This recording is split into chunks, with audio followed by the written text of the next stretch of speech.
جیسا کہ آپ کو معلوم ہے کہ ہماری آج کی گفتگو جو ہے وہ رمضان المبارک کے حوالے سے ہوگی، اور رمضان المبارک میں کیا کچھ کرنا چاہیے اور کیا نہیں، اس سلسلے میں پچھلے بیچ کے ساتھ ایک میٹنگ ہو چکی ہے۔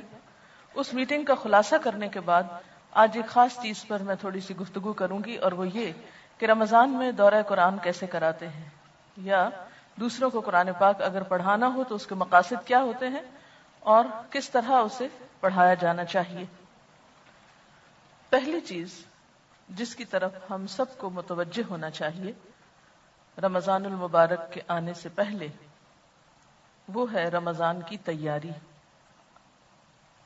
آپ عام روزمرہ زندگی کے مشاہدے میں دیکھتے ہیں کہ کسی بھی اہم کام کے لیے لازماً تیاری کی جاتی ہے۔ اگر کوئی کام بھی تیاری کے بغیر شروع کر دیا جائے تو اس میں وہ روح نہیں آتی، اس کام کو آپ صحیح طور پر انجوائے نہیں کر سکتے اور اس کا حق ادا نہیں کر سکتے۔ مثال کے طور پر امتحان کے آنے سے پہلے آپ کیا کرتے ہیں؟ تیاری کرتے ہیں۔ اگر کوئی شخص تیاری کے بغیر امتحان دینے لگے تو اس کا نتیجہ آپ دیکھ سکتے ہیں۔ اگرچہ وہ پاس بھی ہو جائے لیکن اس کی فیلنگ کیا ہوتی ہے؟ مثلا کوئی پیپر آپ نے اپنی اس تعلیم کے دوران بغیر تیاری کے دیا ہو، اگرچہ آپ اس میں پاس ہو چکے ہوں، لیکن روحانی طور پر آپ کا حال کیا ہوتا ہے؟ سیٹسفیکشن نہیں ہوتی، وہ روح نہیں آتی، اس چیز میں لطف نہیں آتا، مقصد پورا نہیں ہوتا، کیونکہ امتحان دینے کا مقصد صرف امتحان میں پاس ہونا نہیں ہے، بلکہ اس چیز کو سمجھنا ہے جس کے لیے امتحان دیا گیا ہے۔ اسی طرح اگر کسی کی شادی ہو اور اچانک کر دی جائے، اس کے لیے کوئی تیاری نہ ہو تو کیا ہوتا ہے؟ وہ شخص ذہنی طور پر ایک نئی تبدیلی کو بہت آسانی سے قبول نہیں کرتا، اس کو انجوائے نہیں کرتا، اور شادی کے جو مقاصد ہیں یا شادی کے بعد جو آنے والی ذمہ داریاں ہیں، بسا اوقات ان کو بھی صحیح طور پر پھر شروع میں نبھا نہیں سکتا۔ اسی طرح جب گھر میں کسی کی اچانک ڈیتھ ہو جائے تو اس کے اثرات کیا ہوتے ہیں؟ آپ سب سمجھ سکتے ہیں کہ آپ اس چیز کے لیے تیار نہیں تھے، جانے والا بھی تیار نہیں تھا، پیچھے والے بھی تیار نہیں تھے۔ نتیجہ کیا ہوا کہ وہ ڈیتھ زیادہ پینفل ہو جاتی، اس کے بعد پریشانیاں زیادہ آتی۔ لیکن اگر ایک شخص بیمار ہے اور بیماری بڑھتی جا رہی ہے اور انسان بظاہر دیکھنے میں بھی مرنے کے قریب آ رہا ہے، تو نتیجہ کیا ہوگا؟ گھر والے بھی، وہ بھی تیار ہو چکا ہوگا، جو ذمہ داریاں ادا کرنی ہیں وہ کر چکا ہوگا، جو فرائض پورے کرنے ہیں، جو نصیحت وصیت کرنی ہے وہ بھی ہو چکی ہوگی۔ اسی طرح عبادات میں بھی، یعنی اس طرح کی آپ بہت سی مثالیں اپنی عام زندگی میں ڈھونڈ سکتے ہیں۔ اور ایک بات یاد رکھیے کہ جیسے میں نے والدین کے بارے میں آپ کو لیکچر دیا تھا، وہ ایک آیت پہ درس دینا سکھایا تھا لاسٹ ویک یا اس سے پہلے میں، یہ آج کا لیکچر میرا اسی طرح کا ہے۔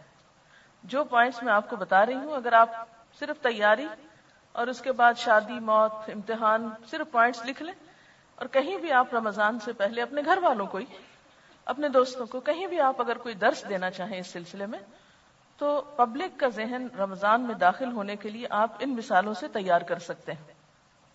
یعنی اس وقت جو میں باتیں آپ کو بتا رہی ہوں، یہ صرف آپ کے لیے نہیں، آپ سے آگے دوسروں کے لیے بھی ہیں، ان کو بھی آپ کس طرح اس چیز کی طرف لا سکتے ہیں۔ تو یہ ایک حقیقت ہے کہ دنیاوی زندگی کے کاموں کے ساتھ ساتھ عبادات میں بھی یہی اصول ہے۔ نماز جیسے اہم فریضے کے لیے آذان اور وضو تیاری کی حیثیت رکھتا ہے، ورنہ تو گھڑیوں کو دیکھ کے، سورج کے ڈھلنے، غروب ہونے، چڑھنے کو دیکھ کے نماز پڑھی جاتی۔ اور جن ملکوں میں آذان کی آواز نہیں آتی یا جن گھروں میں آذان کی آواز نہیں آتی، وہاں پر نماز اس طرح روح پرور نہیں ہوتی جس طرح اس جگہ پر جہاں آپ کو آذان کی آواز آتی ہے، اور اس کے بعد آپ چاہے دنیا کا کوئی کام کر رہے ہو، آپ کے دماغ پر، آپ کی سوچ پر کیا چیز حاوی ہو جاتی ہے؟ نماز کا وقت ہو گیا، جلدی کرو، یہ کام جلدی سمیٹو، نماز کا وقت ہے۔ تو آذان کے ساتھ ہی آپ کی نماز کی تیاری شروع ہو گئی۔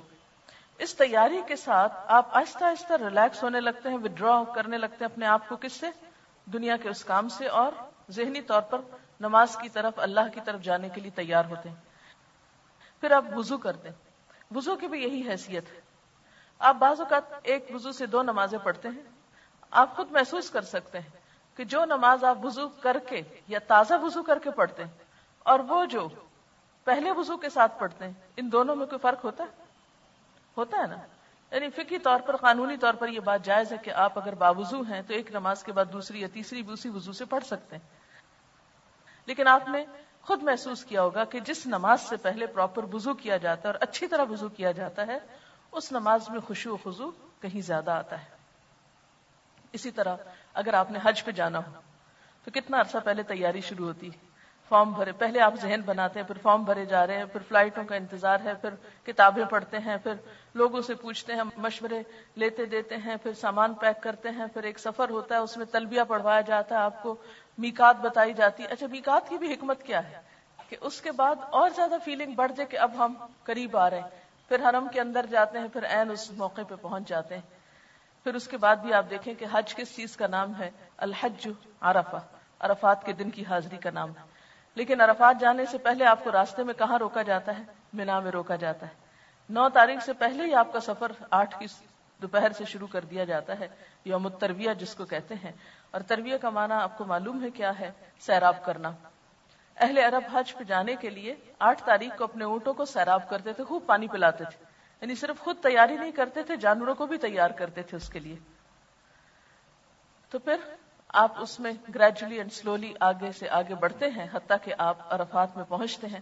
اور عرفات والے دن بھی زوال کے بعد دراصل حج کا وقت شروع ہوتا ہے. سویرے اگر کوئی جا کے عرفات سے واپس آ جائے تو اس کا حج نہیں ہوتا. زوال آفتاب کے بعد آپ کو عرفہ کے میدان میں ہونا ہوتا ہے. تو عبادات میں بھی آپ یہی چیز دیکھیں گے. اسی طرح جب آپ کی زکوٰۃ کا وقت آتا ہے تو آپ تیاری شروع کرتے ہیں. اچھا کیا کچھ ہے میرے پاس، اس کی جمع تفریق، اور مینٹلی اپنے آپ کو ایک طرح سے اس میں ڈھالتے ہیں. تو گویا کوئی بھی کام ہو اس سے پہلے تیاری کا کرنا. اور تیاری میں 2 چیزیں آتی ہیں. نمبر 1 ذہنی تیاری، اور نمبر 2 عملی تیاری. ذہنی تیاری میں کیا چیزیں شامل ہیں کہ آپ اپنی سوچ کو، اپنے دھیان کو، اپنے احساسات کو، اپنے جذبات کو اس طرف موڑنا شروع کریں. ایسے اسباب اور ایسے حالات سے گزریں کہ جس سے آپ ذہنی طور پر اس چیز کے کرنے کے لیے فوکس ہو جائیں. عملی تیاری میں کیا چیز آتی ہے کہ مثلا آپ کو معلوم ہے کہ رمضان میں آپ کو اتنا راشن چاہیے، جیسے گھریلو خواتین ہیں جو گھر چلاتی ہیں، اتنا راشن چاہیے، یہ چیزیں خریدنا ہے، یا عید پہ کپڑے بنانا ہے، یا اور جو بھی آپ سمجھتے ہیں کہ آپ کو اتنے لوگوں کو روزہ افطار کرانا ہے، یا زکوٰۃ دینا ہے، یا صدقہ خیرات کرنا ہے، یا درس قرآن دینا ہے، یا جو بھی کام آپ رمضان میں کرنے والے ہیں، اگر بیٹھ کر رمضان سے پہلے ان کے بارے میں مذاکرہ کر لیں، ڈسکشنز کر لیں، گفتگو کر لیں، تیاری کر لیں. عملی طور پر آپ بازار جا کر اپنا حساب کتاب کر لیں کہ کتنا خرید و فروخت کرنی، یا منگوا لیں. اگر آپ خود نہیں جاتے تو بھی منگوا کے سب چیزیں کچن کی ایک طرح سے دوبارہ سیٹنگ کر کے ہر چیز سحری افطاری کے اعتبار سے. پھر ٹائم ٹیبل آپ کے پاس میں ہونا چاہیے جس کو دیکھ کے آپ سحری افطاری کے اوقات فالو کرتے ہیں. پھر اسی طرح اگر آپ کو کہیں اور تراویح پڑھنے کے لیے جانا ہے تو سواری کا ارینجمنٹ، یہ کس کے ساتھ جانا ہے، یہ کس کو اور ساتھ میں لانا ہے. یہ ساری چیزیں رمضان سے پہلے ایک ایک کر کے، جن کا ابھی میں ذکر کروں گی، ان کو عملی طور پر بھی تیار کر کے رکھ لیں اپنے پاس. اس سے آسانی یہ ہوگی کہ جب کام شروع ہوگا تو آپ رائٹ اوے کام ڈے 1 سے شروع کر دیں گے. اور اگر آپ تیار نہیں ہوں گے تو پہلا عشرہ تو آپ کا صرف سوچ بنانے میں گزر جائے گا کہ اچھا رمضان آیا. یہ باتیں میں اپنے تجربے سے کر رہی ہوں. مجھے فرسٹ ٹائم جب عمرے پر جانا تھا، رمضان میں ہی جانا تھا، تو کتابوں میں تو بہت دفعہ عمرے کے بارے میں پڑھا تھا، لیکن میں اس وقت تعلیم کی حالت میں تھی اور لمبا سفر ایک کر رہی تھی کئی مہینے سے تحقیق کے سلسلے میں. تو اردن میں آ کے ہمیں جانا تھا، اردن سے ہمیں جانا تھا. تو مجھے لالچ یہ تھی کہ کیوں نہ کچھ اسکالر سے مل لیا جائے. ایک عالم کے پاس سے اٹھتے تو دوسرے کے پاس، دوسرے سے تیسرے، ہمارا دن انہی سوچوں اور انہی مشغلوں میں گزر جاتا، یا لائبریریاں یا عالم. بہت نیک کام تھا، لیکن جو نفل عبادت بھی یعنی عمرہ ہم کرنے جا رہے تھے، اس کے لیے میں ذہنی طور پر اپنے آپ کو تیار ہی نہیں کیا. لہذا نتیجہ یہ ہوا کہ جب فائنل ہو گیا، پہلے تو سیٹ کا بھی کچھ مسئلہ تھا کہ آخری اشرے میں سیٹس بہت مشکل ہوتی، اس کی طے نہیں ہو رہا تھا، تو وہ پھر ہاف ہارٹیڈلی انسان تیاری کرتا ہے نا. جب وہ ہو گئی تو اچانک مجھے جانا پڑا. مجھے یاد ہے میرے پاس احرام کے لیے پراپر چادر ہی نہیں ہے، اور مجھے اور کیا کرنا ہے. اور جس وقت میں جا رہی تھی تو میں جسے کہتے ہیں نا کہ روحانی طور پر پوری طرح ان نہیں تھی، میں وہ لائبریریوں اور کتابوں اور استادوں میں کھوئی ہوئی تھی. تو اگرچہ آپ پڑھ رہے ہیں، اس وقت تعلیم حاصل کر رہے ہیں، آپ بھی روز قرآن پڑھ رہے ہیں، سبق یاد کر رہے ہیں، ٹیسٹ دے رہے ہیں، یہ کر رہے ہیں، وہ کر رہے ہیں، یہ سب بڑے نیک کام ہے اپنی جگہ. یا اسی طرح گھر میں کچھ اور دنیا داری کے کام کر رہے ہیں، اچھا ہے، کسی کی خدمت، کچھ بھی آپ مباح کاموں میں ہیں. لیکن ان سب چیزوں کے باوجود آپ کو تھوڑا سا ٹائم ضرور نکالنا ہے جس میں بیٹھ کر آپ اپنے آپ کو چیک کریں کہ میں نے کیا ذہنی اور عملی تیاری کر لی ہے یا نہیں کی. اب اس میں آپ دیکھیے کہ انشاءاللہ آپ کو اس سیٹرڈے کو چھٹی دے رہے ہیں عملی تیاری کے لیے، کہ آپ لوگ گھر میں اپنی مثلاً اگر آپ نے تلاوت کرنی ہے تو کس قرآن پاک سے کرنی ہے، اور دعاؤں کی کتابیں پڑھنی ہے تو کون سی پڑھنی ہے اور کس اوقات میں، اور ان کو رکھنا کہاں ہے. کیونکہ میں اگر اپنی چیز صحیح جگہ پر نہ رکھوں تو میرے پاس اتنا کم ٹائم ہوتا ہے کہ وہ چیز مس ہو جاتی ہے، کیونکہ مجھے ایک مشین کی طرح چلنا پڑتا ہے بعض اوقات. اب یہ ہوتا ہے کہ میں دعائیں جہاں تک پڑھتی ہوں اس میں ساتھ نشانی رکھتی ہوں. اگر کوئی اور آ کے میری کتاب اٹھا لے اور نشانی ہلا دے تو مجھے پریشان، ایک اپسیٹ سی میں ہو جاتی ہوں کہ وہ روٹین میں خلل آ گیا. وہ یعنی وہ ہوتا ہے نا اندر ایک سسٹم آپ کے سیٹ ہے، اگر وہ ہل جائے تو تھوڑا سا وہ روحانی کیفیت میں بھی فرق آتا ہے. تو اب یہ نہیں کہ جیسے ایک کتاب ہے اور گھر والے سارے اس کو پڑھ رہے ہیں اخبار کی طرح، جیسے ایک اخبار آتا ہے نا تو سارے گھر والے اس کو چھین جھپٹ رہے ہوتے ہیں. تو آپ بھی اگر ایک دعاؤں کا کارڈ ہے یا ایک کتاب ہے تو وہ سارا گھر اسی کو پڑھ رہا ہے، اور عین افطاری کے وقت دعائیں مانگتے وقت چھینا جھپٹی ہو رہی، مجھے دے دو، بس کرو، تم اتنی لمبا کر دیا. اس سے کیا ہوگا؟ آپ کی روحانی کیفیت میں فرق ہوگا. ٹھیک ہے آپ اپنا دے دیجئے کسی کو، اور آپ اپنے ہاتھ سے لکھ کے رکھ لیجئے یا اپنے سینے میں لکھ کے رکھ لیجئے، اور ان چیزوں کو آپ ترتیب سے. پھر اسی طرح یعنی اس سیٹرڈے کی چھٹی کو انشاءاللہ تعالیٰ اور پھر 7 سنڈے 2 دن آپ کو مل جائیں گے. تو جو تو خواتین ہیں ان کے تو بہت سارے کام ہیں. لڑکیاں بھی آپ کیا کریں، گھر والوں کو صرف اپنی تیاری نہیں کریں، گھر والوں کو بھی مینٹلی تیار کریں اور ان کے لیے بھی ایسی چیزیں تیار رکھیں. ایک چھوٹا سا کارڈ لے لیں. اور میں عموماً کیا کرتی ہوں، جو شادی وادی کے کارڈ آتے ہیں نا وہ اتنے مہنگے ہوتے ہیں عام طور پر، اور اس کے ایک سائڈ پہ کچھ چھوٹی سی بات لکھی ہوتی ہے، دوسری سائڈ خالی ہوتی، پھینکتے ہوئے بھی دل نہیں کرتا، جمع کر کے بھی بے وجہ کا جنگ کٹھا ہو جاتا ہے. تو میں ہمیشہ اس کی بیک سائڈ کو اس طرح کی اپنے ذہنی طور پر جو باتیں مجھے کرنی ہوتی ہیں ان کو لکھ کے سامنے رکھ لیتی ہوں. وہ اگر کہیں ٹکائے تو یوں کھڑے بھی ہو جاتے ہیں، اگر لکھ کے رکھے تو جلدی خراب بھی نہیں ہوتے. تو اس پر جو جو کام آپ کو کرنے ہیں یہ چیزیں آپ نے روز کرنی ہے. مثلا میں نے لکھ کے رکھا ہوگا کہ سب سے پہلے صبح میں کیا پڑھنا ہے، اس کے بعد تسبیحات کون سی کرنی. حالانکہ مجھے پتا ہے یہ کرنی ہے، لیکن پھر بھی میں کاموں کے پریشر میں بعض اوقات بھولنے لگتی ہوں. تو میں وہ کارڈ مجھے یاد دلاتا ہے کہ آج میں نے یہ کام نہیں کیا. جس طرح آپ کو ایک چیک لسٹ دی گئی تھی، اسی طرح آپ کو یہ کارڈ جو ہے جائزہ کارڈ، اس کا نام آپ رکھ سکتے ہیں اپنے لیے، یعنی اپنا سیلف انالیسس کے لیے. کہ مثلا اگر آپ نے اپنے اوپر کچھ نفل باندھے ہوئے ہیں یا کچھ ذکر خاص کرنا ہے آپ کو، خاص سے مراد مسنون ہی ہے، وظیفہ مراد نہیں ہے کہ 1000 دفعہ کچھ، 1,00,000 دفعہ کچھ پڑھنا ہے، تو ان سب کے یعنی ترتیب بار اپنے چیزیں لکھ کر رکھ لیں. پھر یہ ہے کہ جائے نمازیں وغیرہ دھو کے صاف ستھری کر لیں. کیونکہ افسوس کے ساتھ کہنا پڑتا ہے کہ بعض گھرانوں میں اس کا اہتمام نہیں ہوتا، اور بہت فریکوینٹلی یہ چیز دیکھنے میں آتی ہے کہ لوگ سارا گھر صاف رکھتے اور ایک جائے نماز گندی رہ جاتی. شاید وہ مائنڈ کرتے ہیں اس کو دھونا یا گناہ سمجھتے ہیں. تو عبادت میں لطف کے لیے کیا ہے، تھوڑا سا گھر کی صفائی کو بھی دیکھ لیں. کچن کی صفائی، گھر کی صفائی، اپنے بیڈ کی، کمرے کی، جہاں آپ کو عبادت کرنی ہے، جہاں پڑھنا ہے، کتابوں کی شیلف کی، الماری کی، یعنی ہر ایک چیز جو ہے بالکل ترتیب سے کر لیں. اور اتنی ترتیب سے کر لیں، بلکہ میں تو بعض اوقات یہ کیا کرتی تھی کہ جو بیڈ بستر وغیرہ سال بھر اٹھتے رکھے جاتے ہیں، وہ میں رمضان سے پہلے چادریں ہر چیز اس طرح ایسی جگہ پہ رکھ لیتی تھی کہ بس صرف 1 منٹ اس میں لگے اور ہر چیز جلدی جلدی تبدیل ہو جائے. اور لانڈری بھی رمضان کے لیے بچا کے نہیں رکھیں، سب کچھ واش کر لیں، کلین کر لیں. اور اس طرح آپ جب رمضان، جیسے لوگ عید کی تیاری کرتے ہیں، تو عید سے بڑھ کر آپ رمضان کے لیے عملی طور پر تیار ہو جائیں، اور ساتھ ساتھ کارڈ پر ذہنی طور پر عبادات کی تفصیل لکھ کر وہ تیاری کر لیں. اس کے بعد کوئی نہ کوئی ایسا لیکچر، آپ تو خیر کتاب الصوم پڑھ رہے ہیں، یا سنیے یا سنائیے، دو میں سے ایک کام کر لیجیے، اس سے بھی تیاری ہو جائے گی. مثلا جو باتیں پچھلے بیچ کی میٹنگ میں ان لوگوں کو بتائی گئی تھی، اور جو کراچی کا پہلا یہاں دورہ قرآن ہوا تھا، اس سے پہلے ایک دن پورا ہم نے 2 گھنٹے یا 2.5 گھنٹے استقبال رمضان پہ بات کی تھی. اس کیسٹ میں، رمضان مبارک اس کا نام ہے، اس میں بہت سی باتیں رمضان کی تیاری سے متعلق ہیں. گھر والوں کو سنا سکتے ہیں، کچھ پوائنٹس لکھ کر آپ درس دے سکتے ہیں. اس طرح کیا ہوگا کہ اس کا بار بار تذکرہ کرنے سے کہ رمضان آ رہا ہے اور رمضان میں افطاری کا اتنا ثواب ہے، اس کام کا اتنا اجر ہے، یہ کام ایسے کرنا ہے، تو اب کیا ہوگا کہ آپ ایک طرح سے مینٹلی تیار ہو جائیں گے کہ آپ کو یہ اور یہ کام کرنے ہیں. ایک ہم چھوٹا سا وہ بروشر سا بنا رہے ہیں انشاءاللہ تعالی، اس میں بھی چھوٹی سی چیک لسٹ آخر پہ دی ہوئی ہے تاکہ اپنے آپ کو دیکھ سکیں، لیکن وہ ہم عام لوگوں کے لیے دے رہے ہیں. آپ اسٹوڈنٹس کے لیے تھوڑا سا اس سے آگے وہ ہونا چاہیے.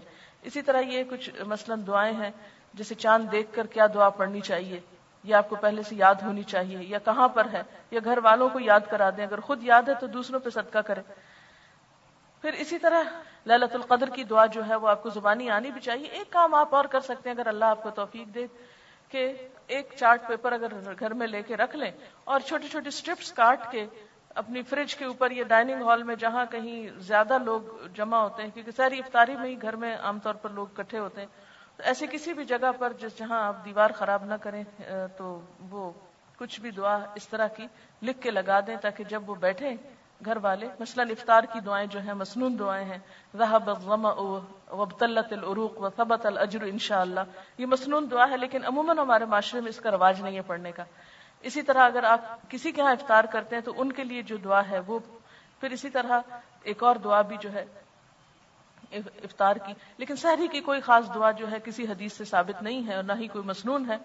وہ بسم اللہ سے شروع کر کے آپ کھانا کھانے کے اینڈ کی دعا جو ہے وہ پڑھ سکتے ہیں. پھر اسی طرح عید کے دن کی جو دعا ہے وہ آپ پڑھ سکتے ہیں، اللہم انا نسألک عیشۃ نقیۃ ومیتۃ سویۃ.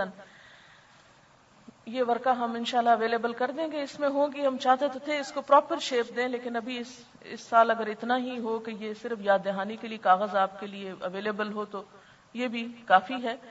اور ان دعاؤں کو صرف یہاں سے دیکھ کے کون کون ورقہ پڑے گا، یہ ورقہ صرف اس لیے کہ آپ اس سے لے کے کسی اور چیز پر کارڈ پہ یا کہیں لکھ کے گھر میں نمایاں جگہ پہ لگا دیں اور دوسروں کو بھی متوجہ کریں، اور دوسروں کے سر پہ سوار ہونے کی ضرورت نہیں اور نہ انہیں تاکید بار بار کرنے کی. بات یہ ہے کہ جب آپ خود سنجیدہ ہوں گے، جب آپ خود یکسوئی اور خشوع کے ساتھ دیکھ کے دعا مانگ رہے ہوں گے، پڑھ رہے ہوں گے، تو جو دیکھنے والے ہیں وہ دیکھ کے سبق لیتے ہیں.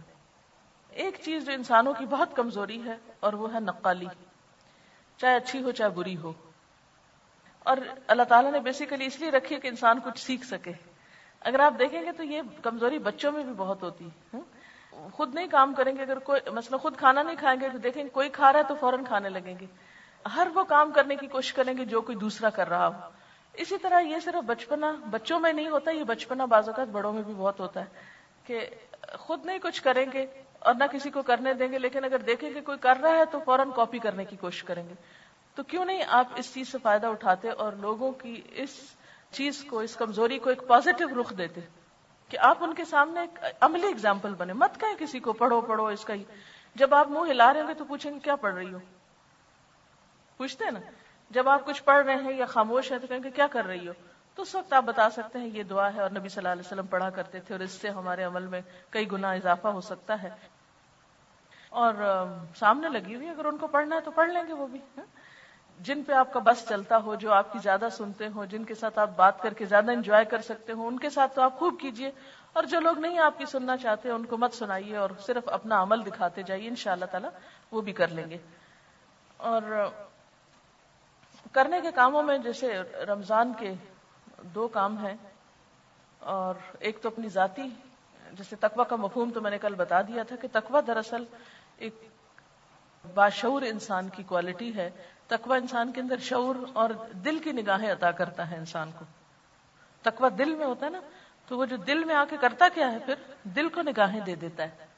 تو جب تقوی آتا ہے تو اندر ایک ایسی روشنی آتی ہے کہ انسان گہری نظر سے چیزوں کو دیکھنے لگتا ہے جو عام طور پر لوگوں میں مفقود ہوتی ہے. باشعور انسان بناتا ہے اور یہ شعور کیسے جاگتا ہے؟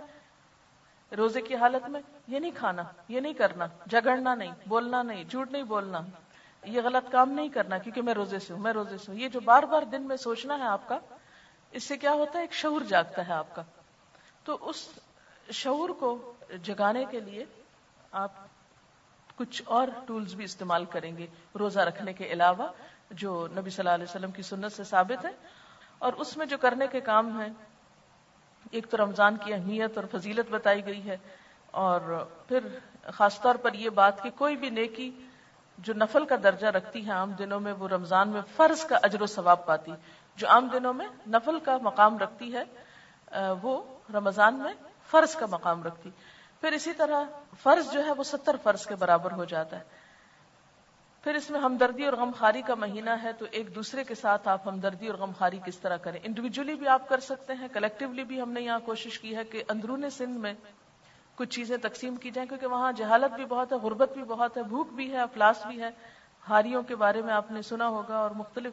تو جو لوگ وہاں جا رہے ہیں، کوششیں کر رہے ہیں اور ان کو تھوڑا دین کی طرف لا رہے ہیں، تو چونکہ شہر المواسات ہے تو اس لیے ہم نے الہدیٰ پہ یعنی ایز این انسٹیٹیوشن ایک کوشش کی ہے کہ وہاں پر ہم اس طرح کی، کیونکہ جو شہر ہوتا پتہ کیا ہے، شہر میں لوگ بہت سے پہنچ جاتے ہیں کچی بستیوں میں، کیونکہ قریب ہوتا ہے نا، کسی نے بھی دیکھ پکائی کہیں جا کے دے دی، کچھ تقسیم کرنا ہوا کہیں جا کے دے دیا.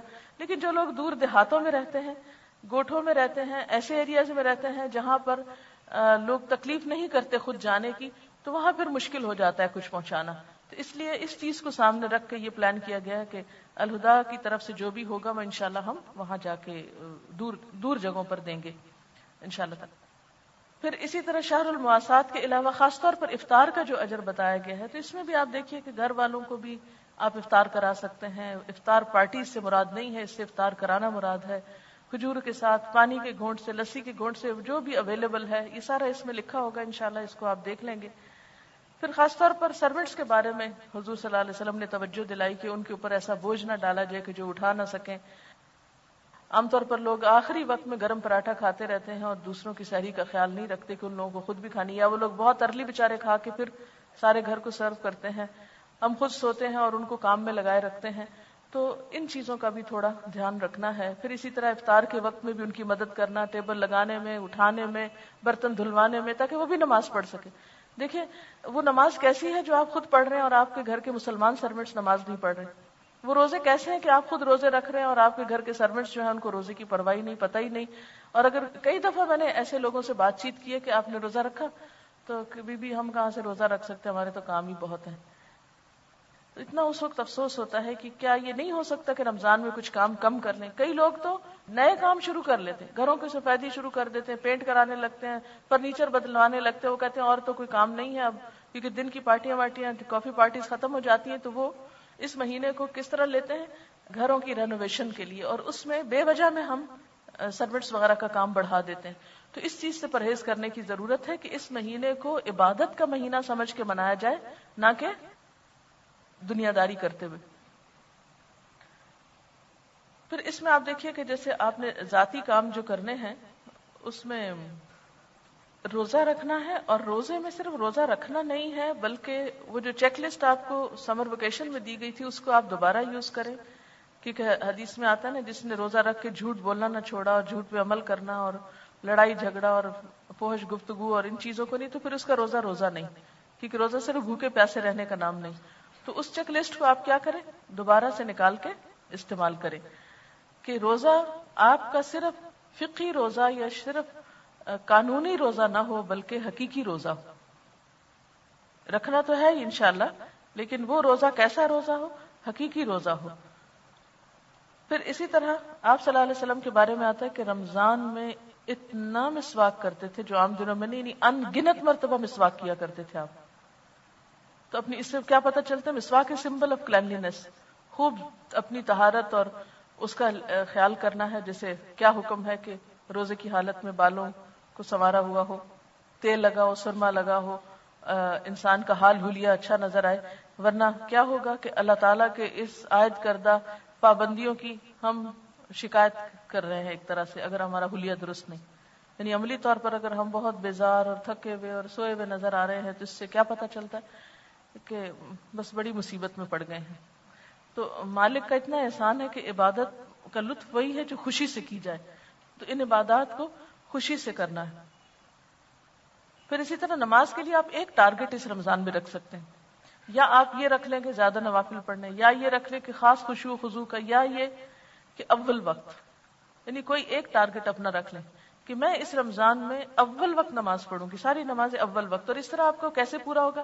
الحمدللہ عام دنوں میں فجر آپ کے لیے اول وقت پڑھنا مشکل ہوتی ہے، اٹھتے اٹھتے کچھ دیر ہو جاتی ہے، لیکن رمضان میں تو آپ اٹھے ہوئے ہی ہوں گے.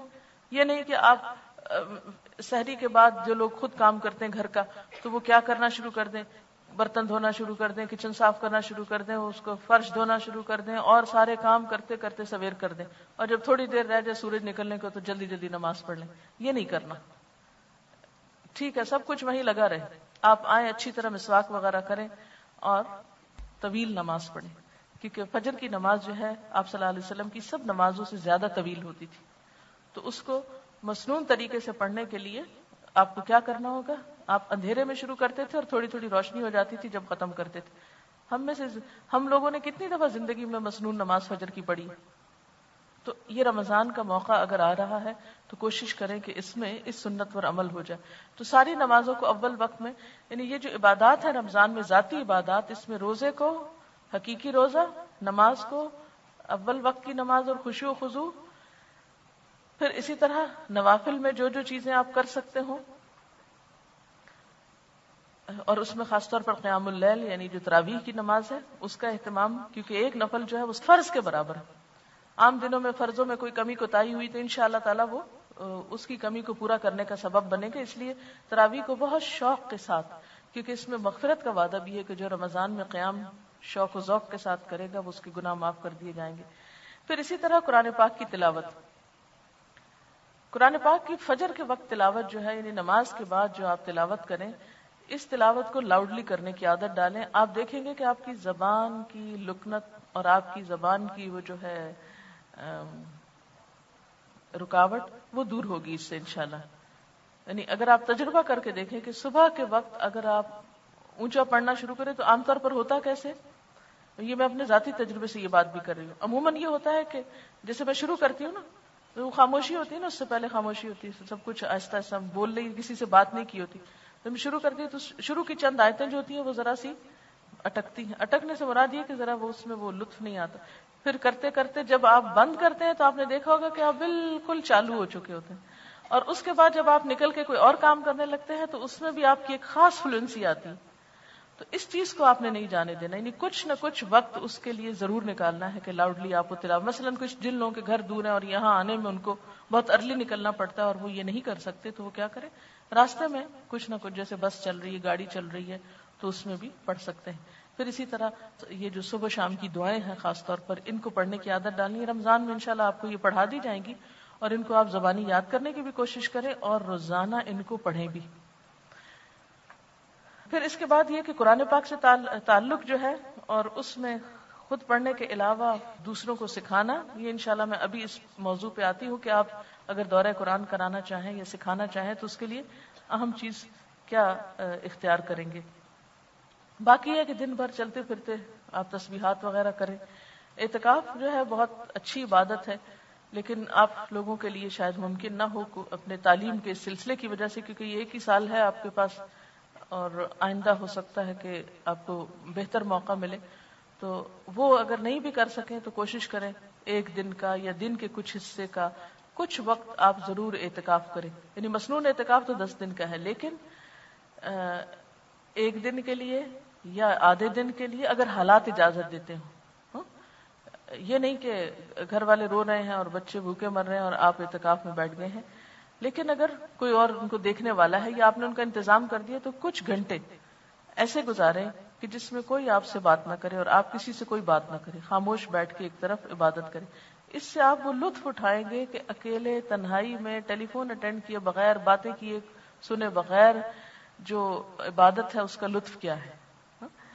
کیونکہ عموماً ہم کیا کرتے ہیں، جب نماز پڑھنے میں فون بج جاتا ہے، گھر کی گھنٹی بج جاتی، دروازے پہ کوئی آ گیا، کوئی آواز دے دیتا ہے، بچے آ کے ٹانگوں سے چمٹ جاتے ہیں، جن کے چھوٹے بچے، یعنی کچھ نہ کچھ جاری رہتا ہے. تو جیسے آپ بازار جانے کے لیے اپنے بچوں کو یا یہاں آنے کے لیے تھوڑی دیر کے لیے کسی کے پاس چھوڑ دیتے ہیں تو آپ بڑے بہن بھائیوں کو کہیں چھوٹوں کو دیکھ لیں یا کسی بھی طرح، تو کچھ وقت آپ ضرور اس میں نکالنے کی کوشش کریں. کسی بھی آخری جو ہے عشرے کے کسی بھی دن میں، اگر آخری دن ہو تو بہت ہی اچھا ہے، آخری جاتے ہوئے لمحات کو کیچ کریں اور اس میں خوب خوب دعائیں کریں. اور آپ یہ بھی معمول کر سکتے ہیں کہ ہر روز افطار سے پہلے آدھا گھنٹہ سب کچھ تیار کر کے آپ لگا دیں، اور پھر اس کے بعد آپ قرآن پاک کی تلاوت شروع کر دیں اور دعائیں مانگتے ہوئے روزہ افطار کریں. تو وہ بھی بہت، افطار کے وقت روزہ دار کے لیے جیسے کہا گیا نا، 2 خوشیاں ہیں، ایک اس کے اللہ تعالیٰ کی ملاقات کے وقت اور ایک روزہ افطار کرتے وقت. اگر آپ وہ وقت باتوں میں اور شور ہنگامے میں اور گھر میں ٹیلی ویژن چل رہا ہے کہ جی وہ پتہ چلے کہ کیا اس کا ٹائم ہو رہا ہے، روزہ کس وقت کھل رہا ہے، اور اس میں میوزک بج رہا ہے اور ایک عجیب بے روح سی کیفیت ہے گھر کی، تو اس کی بجائے آپ گھڑیوں کے ٹائم بالکل ٹھیک کر لیں، اپنے چارٹ پاس لگا لیں تاکہ آپ ایسی چیزوں کے محتاج نہ ہو کہ جس سے گھر میں شور ہنگامہ کی کیفیت ہو. گھر کے لوگوں کو بھی اگر آپ کے بس میں ہے، کیونکہ ہر ایک کے حالات مختلف ہیں، اس لیے میں ڈفرینٹ آپشنز پہ بات کر رہی ہوں. تو اگر آپ خود مختار ہیں یا گھر کے امور آپ کی مرضی سے طے پاتے ہیں خاص طور پر، تو اس میں کیا کریں کہ کوشش کریں آدھا گھنٹہ نہیں تو 15 منٹ، 15 نہیں تو 10 منٹ، 10 نہیں تو ایٹ لیسٹ 5 منٹ افطار سے پہلے آپ ضرور کسی گوشے میں بیٹھ کے تلاوت کر کے اور افطار کا یعنی دعائیں مانگتے مانگتے. اور اس کے لیے بھی ایک اور چیز یہ ہے کہ اگر تو کوئی ہے گھر میں جیسے بچے ہیں تو کوشش کریں ہر روز ایک بچے کی ڈیوٹی لگا دیں افطار کرانے کی. اس سے کیا ہوگا، باقی لوگوں کو یکسوئی مل جائے گی اور اس بچے کو افطاری کا ثواب مل جائے گا. دوسرے دن دوسرے کی ڈیوٹی لگا دے، وہ سب کو افطار کرائے، سب بیٹھے اپنا اپنا قرآن پڑھ رہے ہیں اور ایک شخص جو ہی وہ روزہ کھلے وہ الرٹ ہو اور وہ اٹھ کے سب کو کھجور پانی وغیرہ سرو کر دے. کیونکہ عام طور پر کیا ہوتا ہے کہ ہر کوئی کہتا ہے اچھا کھلا ہے کہ نہیں روزہ، قرآن پڑھ رہا ہے، اچھا مجھے بتانا جب وہ کھل جائے. اس سے عبادت کی روح چلی جاتی. آپ لگ جائیں اپنے دھیان سے پوری طرح عبادت میں، اور ایک شخص کی ڈیوٹی لگا دے، اس کو نگران بنا دے، وہ آپ کو آ کے خود ہی بتا بھی دے اور سرو کر دے. اور اس کے لیے کیا کوشش کرے کہ جیسے عموماً میں کیا کرتی ہوں، یہ باتیں اتنی زیادہ تو نہیں ڈیٹیل میں بتانی چاہیے، لیکن مجھے لگتا ہے کہ بعض اوقات دیکھنے میں چونکہ آتا ہے تو پریشانی ہوتی ہے کہ اگر ایک گلاس سادہ پانی اور اسی کی چھوٹی پلیٹ جو نیچے آپ نے رکھی اسی میں 1 یا 2 کھجور آپ ڈال کے اپنے مصلے کے پاس رکھ لیں اور تلاوت اور دعا کے لیے کر کے وہیں پر وہ کھجور کھا کے پانی کا گلاس پیے، اسی سے منہ بھی صاف ہو جائے گا اور وہیں کھڑے کھڑے اللہ اکبر کر کے اچھی سی نماز پڑھ کے پھر آ کے کھانے کی طرف چلیں. کیونکہ عموماً لوگ کیا کرتے ہیں، پکوڑے بنا رہے ہیں، معلوم نہیں چاٹ بنا رہے ہیں، اس کا کیا کیا چیزیں تیار کر رہے ہیں، اور پھر اذان ہو رہی ہے، کھا رہے ہیں، افطاری کھا رہے ہیں. وہ ایک لمبا سلسلہ چل رہا ہے، مرد حضرات نماز پڑھ کے بھی مسجد سے آ گئے اور ابھی تک یہاں پر پکوڑے کھائے جا رہے ہیں. تو اس سے عبادت کی جو روحانیت ہے وہ ختم ہو جاتی. یا بعض کا شیطان تو خیر باندھ ہوتا ہے لیکن بندہ ہوتا ہے، مگر ہمارا اندر کا شیطان جو ہے وہ کیا کہتا ہے اچھا جلدی سے دیکھو افطاری کے برتن بھی اٹھا دو تاکہ پھر. تو ہم دنیا کے کام سنوارتے اپنی عبادتوں کو خراب کر لیتے ہیں جو گھریلو خواتین ہوتی. تو اس لیے کوشش کریں کہ پڑے رہے برتن، کوئی بات نہیں بعد میں اٹھ جائیں گے. یا یہ کہ گھر والے مل جل کے اپنی ایک کاموں کی ڈسٹریبیوشن ایسے کر لیں کہ جس میں وہ چیز آسان ہو جائے. اس کے بعد یہ ہے کہ جب آپ نماز پڑھ چکے ہیں تو پھر کھانا اگر پراپر کھائیں تو اس سے کیا ہوگا کہ آپ عبادت کے لیے زیادہ یکسوئی پائیں گے. اور افطار اور اس کے بیچ میں کوشش کریں کہ کم از کم آدھا گھنٹہ یا 40 منٹس کا ایسا گیپ ہو کہ جس میں آپ چل پھر کے کچھ اپنا تھوڑا گھر کا سمیٹ لیں، تھوڑا چائے پی لیں، تھوڑا ریلیکس ہو کر. میں عموماً کوشش کرتی ہوں کہ جیسے نماز تراویح پڑھنے سے پہلے یا کلاس میں آنے سے پہلے کچھ دیر کی خاموشی اختیار کرتی ہوں. یہ بھی ایک تیاری ہوتی، یعنی جیسے مجھے یہاں آنا ہوتا ہے تو میں کوشش کرتی ہوں کہ میں اپنے کام نپٹا کے تھوڑا سا وقت مجھے ایسا مل جائے کہ جس میں صرف یعنی تھوڑی ذکر کر لوں اور یکسوئی اختیار کروں تاکہ اگلا کام بہتر ہو. اسی طرح میری عادت ہے کہ میں تراویح سے پہلے 5-7 منٹ کے لیے لیٹ جاتی ہوں خاموشی سے، اگر حالات اجازت اللہ ہی کہ کوئی مہمان ہو یا کچھ، ورنہ اپنی روٹین جو اپنے ہاتھ میں ہوتی تو اس میں یہ ہے کہ ایک پوری ریلیکسیشن کی کیفیت ہوتی ہے. اگر آپ ریلیکس کرنے کے لیے اگر کوئی ایکسرسائزز آپ کرتے ہوں تھوڑی بہت تو آپ اپنے آپ کو اس طرح بھی ریلیکس کر سکتے ہیں. پھر آپ دوبارہ وضو وغیرہ کر کے پھر آپ تراویح پڑھیں، پھر آپ دیکھیں کہ بہت لطف کے ساتھ آپ کی تراویح پڑھی جائے گی. ورنہ کیا ہوتا ہے کہ ہم کاموں میں اتنے لگے رہتے ہیں، گپ شپ پہ لگے رہتے ہیں، کوئی افطار کی ہوئی ہے یا افطار پارٹی پہ گئے ہوئے ہیں، بول رہے ہیں فالتو باتیں کر رہے ہیں، ریسیپیز ڈسکس کر رہے ہیں، اور پھر اس میں نماز کا وقت ہے تو اچھا ابھی چلتے ہیں، وہ اور چلتے چلتے وہاں فرض بھی ہو چکے ہوتے ہیں اور ہم لیٹ پہنچتے ہیں. کوئی بھی نماز جو لیٹ شروع کی جائے اور بعد میں جماعت میں شامل ہوا جائے اس کا وہ لطف تو نہیں ہو سکتا جو تھوڑی دیر پہلے کرنے کا ہوتا ہے. لیکن یعنی اس وقت یہ جو آپ کا کانشیس بیدار کرنا ہے نا، یہ سارا کس چیز کے گرد گھومے گا کہ آپ کی جو عبادت ہے، آپ کا جو اصل رمضان کا کام ہے وہ پرائرٹی نمبر 1 رہے، وہ نہیں متاثر ہو. یعنی مثلاً اگر آپ کو تراویح کی باجماعت کہیں اویلیبل ہے، کوئی فیسلٹی ہے کہیں پر بھی آپ کے آس پاس اور آپ کو وہاں جانا ہے، اور کوئی آپ کو، ویسے میں تو کوشش کرتی ہوں کہ رمضان میں ایک دن بھی نہ نکلوں. پچھلے سال بھی میں صرف ایک دن اپنے رشتہ داروں کے ہاں گئی تھی، ورنہ پورا رمضان میں افطار پارٹیوں کے سخت خلاف ہوں اور میں نہیں جاتی، کیونکہ اس سے عبادت میں بہت خلل آتا ہے. بعض اوقات مجبوری ہو جاتی، اور پھر یہ ہے کہ جب اگر کرانی بھی ہو تو جن دنوں نماز وغیرہ نہیں پڑھنی ہوتی ان دنوں میں یعنی لوگوں کو انوائٹ کیا جا سکتا تاکہ آپ کی عبادت پہ خلل نہ پڑے. اب آپ دیکھیں کہ اگر آپ کو کہیں جانا بھی پڑ گیا، یہ کوئی ایسی مجبوری بھی ہے، تو اس میں آپ پہلے سے ان کو انفارم کر دیں. جب کوئی آپ کو دعوت دینے لگے تو کہیں کہ اچھا اتنے بجے تک ہم فارغ ہو جائیں گے کیونکہ تراویح کے لیے جانا ہوتا ہے. یعنی پہلے سے دوسرے کو مینٹلی پریپیئر کر دیں کہ ہم اتنے بجے چھوڑ دیں گے آپ کو، تاکہ وہ پھر مائنڈ نہ کریں اینڈ ٹائم پر. ورنہ تو کیا ہوتا ہے، افطار آ رہی ہے، پھر کھانا آ رہا ہے، پھر چائے آ رہی ہے، پھر پان آ رہا ہے، پھر سونف آ رہا ہے، پھر پتہ نہیں کیا، اور سلسلہ کہیں ختم ہی نہیں ہو رہا. اس سے پھر آپ بگدڑ میں جلدی جلدی تراویح پڑھ رہے ہیں، تو اس تراویح کا جس میں نہ کوئی خشوع ہو، نہ ہی کوئی لطف ہو، نہ اور آپ تھکے ہوئے ہوں یا آپ سو رہے ہوں یا آپ بیٹھ کے پڑھ رہے ہوں، ان چیزوں سے پرہیز کیجیے. یعنی آپ کی پرائرٹی نمبر 1 کیا ہے کہ یہ جو نیکیوں کا موسم بہار آیا ہے اس میں زیادہ سے زیادہ میں نے استفادہ کرنا ہے، یہ آپ کے ذہن میں ہو. اور اس پر یعنی خصوصی طور پر اپنے جو ہیں تزکیہ کی طرف اور تقویٰ کی طرف اچھی عادتوں کو ڈالنا ہے، اس کی پلاننگ کر لیں. رمضان میں ان کو کرنے کی کوشش کریں، رمضان کے اینڈ میں ایویلیویشن کریں کہ واقعی وہ چیزیں آئی ہیں آپ کے اندر یا نہیں. پھر اسی طرح اگر آپ نے صدقہ خیرات کرنا ہے تو وہ پہلے سے ہی دیکھیں.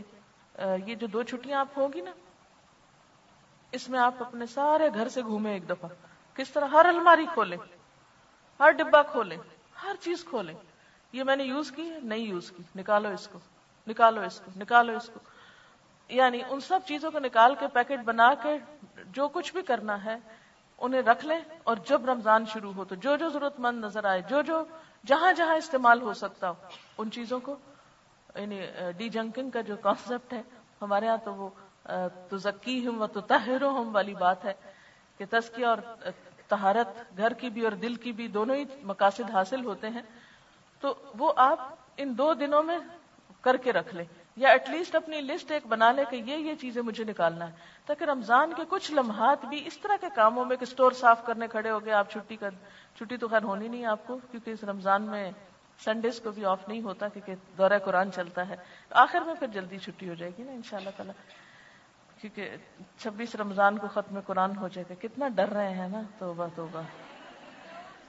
دیکھیں کہ رمضان میں روزے کا ثواب اور اجر اتنا ہوتا ہے. خیر جن لوگوں کی بہت حقیقی مجبوری ہے ان کا پھر آپ اپنے سامنے مجبور اور معذور لوگ کیوں رکھتے ہیں کہ آپ ان کو فالو کریں.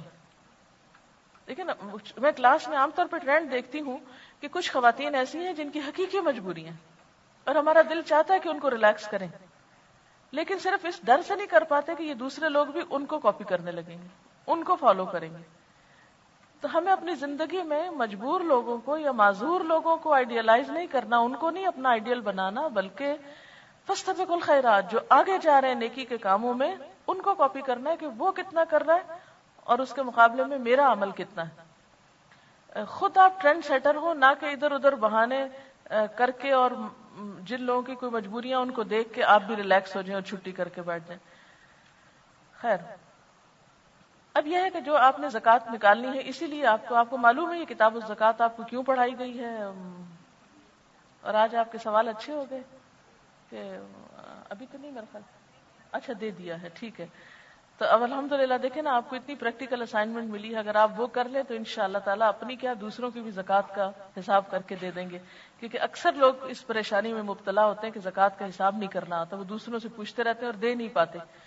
تو اپنا بھی آپ اب عملی طور پر حساب کتاب کر کے نکال کر رکھ لیں، کہاں کہاں دینا ہے، کیسے کرنا ہے، اس کا بھی، تاکہ رمضان آئے اور بس صرف اٹھا کے دینے کی بات ہو، تیاری ابھی سے ہی ہو۔ پھر اس کے علاوہ یہ ہے کہ جو آپ نے دعوت و تبلیغ کرنی ہے، ٹھیک ہے نا، اس میں خاص طور پر جو دورہ قرآن ہے، یعنی کئی قسم کی تبلیغ آپ کر سکتے ہیں رمضان میں۔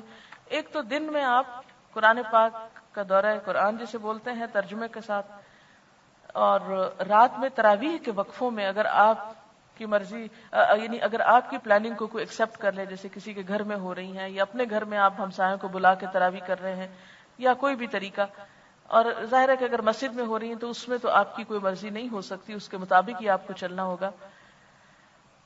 تو دو بڑے حصے ہو سکتے ہیں تبلیغ کے، ایک دن میں دورہ ترجمہ اور رات میں تراویح کے اوقات میں تعلیم۔ فائدہ کیا ہے ان دو کاموں کا؟ صبح کے وقت میں فجر کی تو تلاوت ہے، اور دن کو قرآن کا سمجھنا ہے۔ یہ کیوں ضروری ہے رمضان میں؟ اگر آپ اس آیت پر غور کریں، شہر رمضان الذی انزل فیہ القرآن ھدی للناس، وہاں قرآن کی تعریف کیا کی گئی ہے؟ رمضان میں قرآن اتارا گیا، کیوں؟ ھدی للناس، لوگوں کی ہدایت کے لیے اتارا گیا ہے۔ تو خالی تلاوت سے تو ہدایت نہیں ہوگی جب تک سمجھیں گے نہیں، یا سمجھنے والے بن جائیں یا سمجھانے والے بن جائیں۔ خیرکم من تعلم القرآن وعلمہ، یا سیکھیں یا سکھائیں، جو بھی آپ کو موقع ملے۔ اب آپ دیکھیں کہ جب آپ اس کو، آپ میں سے کچھ لوگ تو سیکھنے والے ہوں گے اور کچھ لوگ سکھانے والے ہوں گے۔ اسٹوڈنٹ ہوتے ہوئے بھی، یعنی سیکھتے ہوئے بھی آپ کو اگر موقع ملے تو کم از کم 15 پارے جو آپ پڑھ چکے ہیں ان کا آپ آدھا آدھا پارا کر کے دوسروں کو ترجمہ سنا سکتے ہیں، اور اس کے لیے کوئی بہت بڑا پروگرام کرنے کی ضرورت نہیں۔ اپنے گھر کے افراد کو، اپنے محلے کے افراد کو، یہ ابھی لیٹر آن آپ دیکھیں گے کہ کرنا کیسے، اگر آپ سمجھتے ہیں کہ آپ کر سکتے ہیں تو آپ کر لیجئے۔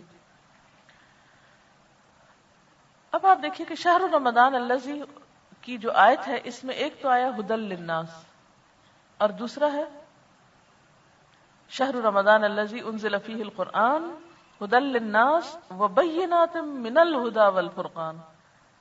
دوبارہ پھر تاکید ہے، کیا؟ وبینات، یعنی قرآن میں کیا ہے؟ روشن نشانیاں ہیں، کس چیز کی؟ من الھدی والفرقان، ہدایت کی اور حق و باطل کا فرق کرنے کی۔ یہ پھر دوبارہ تھوڑی دیر کے بعد یاد کرا دیتی ہوں کہ یہ لیکچر جو میں باتیں آپ کو کر رہی ہوں، اسی پیٹرن پہ آپ لوگوں کا ذہن تیار کر سکتے ہیں کہ آپ رمضان میں دورہ ترجمہ یا فہم قرآن کا پروگرام کیوں کریں، قرآن کو رمضان میں سمجھنے کے لیے کیوں کریں کام۔ تو اس آیت کو بیس بنائیں۔ نمبر 2، حدیث سے دلیل۔ نبی صلی اللہ علیہ وسلم ہر روز رمضان کی ہر رات میں کیا کرتے تھے؟ جبریل علیہ السلام سے ملاقات کرتے تھے، اور ان کے ساتھ جتنا قرآن پاک نازل ہو چکا ہوتا تھا اس کی دہرائی کرتے تھے یا اس کا دور کرتے تھے، اور آخری سال میں آپ نے 2 بار کیا جب قرآن پاک ایک طرح سے مکمل ہو چکا تھا۔ تو کبھی انشاءاللہ آپ بھی 2 بار کریں گے، لیکن یہ ہے کہ اگر ایک بار بھی ہو جائے تو غنیمت ہے۔ تو قرآن کا جو مقصد ہے، مقصد ہدایت، وہ ہو نہیں سکتا پورا جب تک کہ سمجھا نہ جائے، اور سمجھنے کے لیے مل کر سمجھنے کی کوشش۔ اتنی خوبصورت حدیث آتی ہے نا، جس میں آتا ہے کہ آپ صلی اللہ علیہ وسلم بہت زیادہ سخاوت کرتے تھے، لیکن جب آپ جبریل علیہ السلام سے ملاقات کرتے تو آپ تیز آندھی سے بھی بڑھ کر سخی ہو جاتے تھے، یعنی آپ کی سخاوت تیز آندھی سے بھی بڑھ کے ہوتی تھی۔ اور رمضان میں آپ ہر رات جبریل علیہ السلام سے، یا ہر روز کا لفظ شاید آتا ہے، جبریل علیہ السلام سے ملاقات کرتے تھے، کیونکہ اصل حدیث کے الفاظ کا جو پڑھنے کا لطف ہے وہ صرف مفہوم بتانے میں نہیں ہوتا، اس کا آپ کوٹ کر سکتے ہیں۔ تو اس میں آپ دیکھیے کہ آپ صلی اللہ علیہ وسلم بھی صرف تنہا تلاوت نہیں کرتے تھے رمضان میں، کیا کرتے تھے؟ جبریل علیہ السلام کے ساتھ کرتے تھے۔ اس سے کیا پتہ چلتا ہے کہ منیمم ایک شخص بھی ہو سکتا ہے دورہ قرآن کے لیے، ایک شخص بھی ہو سکتا ہے۔ قرآن تنہائی میں پڑھنے کا بھی بڑا لطف ہے، نماز میں پڑھنے کا بھی بڑا لطف ہے، لیکن کسی مجلس میں بیٹھ کے پڑھنے کا، کسی انسان کے ساتھ بیٹھ کے پڑھنے کا لطف کچھ اور ہی ہے. اکیلے میں تو آپ کی اکیلی فیلنگ ہوتی ہے نا، لیکن دو لوگ ہوتے تو دو کی فیلنگ، یعنی آپ کے اندر بھی ایک ایمان کی لہر دوڑ رہی ہے، ادھر بھی آپ کی آنکھوں سے ایک چمک اٹھ رہی ہے، ادھر بھی. تو یہ جو آپ کا باہمی تعلق ہے اکٹھے بیٹھ کے، اس کا ایک اور فائدہ کیا ہے؟ وہ حدیث میں آتا ہے نا کہ جب مجتمع قوم فی بیت من بیوت اللہ، جب بھی کوئی گروہ اللہ کے گھروں میں سے کسی گھر میں جمع ہوتا ہے، مجتمع اجتماع جس سے نکلا ہے، یتلون کتاب اللہ، اللہ کی کتاب پڑھتا ہے. اور تلاوت کے معنی آپ کو پہلے پارے میں بتائے گئے تھے کہ صرف ریڈنگ نہیں ہوتی، تلا یتلو تلون میں غور و فکر بھی آتا ہے، ورنہ قرات ہوتی ہے. جو قرات ہوتی ہے نا سمپل، تلاوت قرات سے فرق ہے، قرات اور تلاوت میں فرق ہے. قرات از ریڈنگ، لیکن تلاوت صرف ریڈنگ نہیں ہوتی. یہ ہم نے اردو میں تلاوت کا مطلب صرف ریڈنگ رکھ لیا ہے، تلاوت میں انڈرسٹینڈنگ بھی شامل ہوتی ہے. اچھا، یتلون کتاب اللہ، اللہ کی کتاب پڑھتے ہیں، اس میں بھی سمجھنا. وَيَتَدَارَسُونَهُ بَيْنَهُمْ، اور اس کو آپس میں سیکھتے سکھاتے ہیں، ایک دوسرے کو اس کا درس دیتے ہیں. یتدارسون کا لفظ درس سے بھی. اس پر کیا ہوتا ہے؟ نزلت علیہم الرحمہ، رحمت نازل ہوتی ہے، تسکین نازل ہوتی ہے، فرشتے ان کو ڈھانک لیتے ہیں.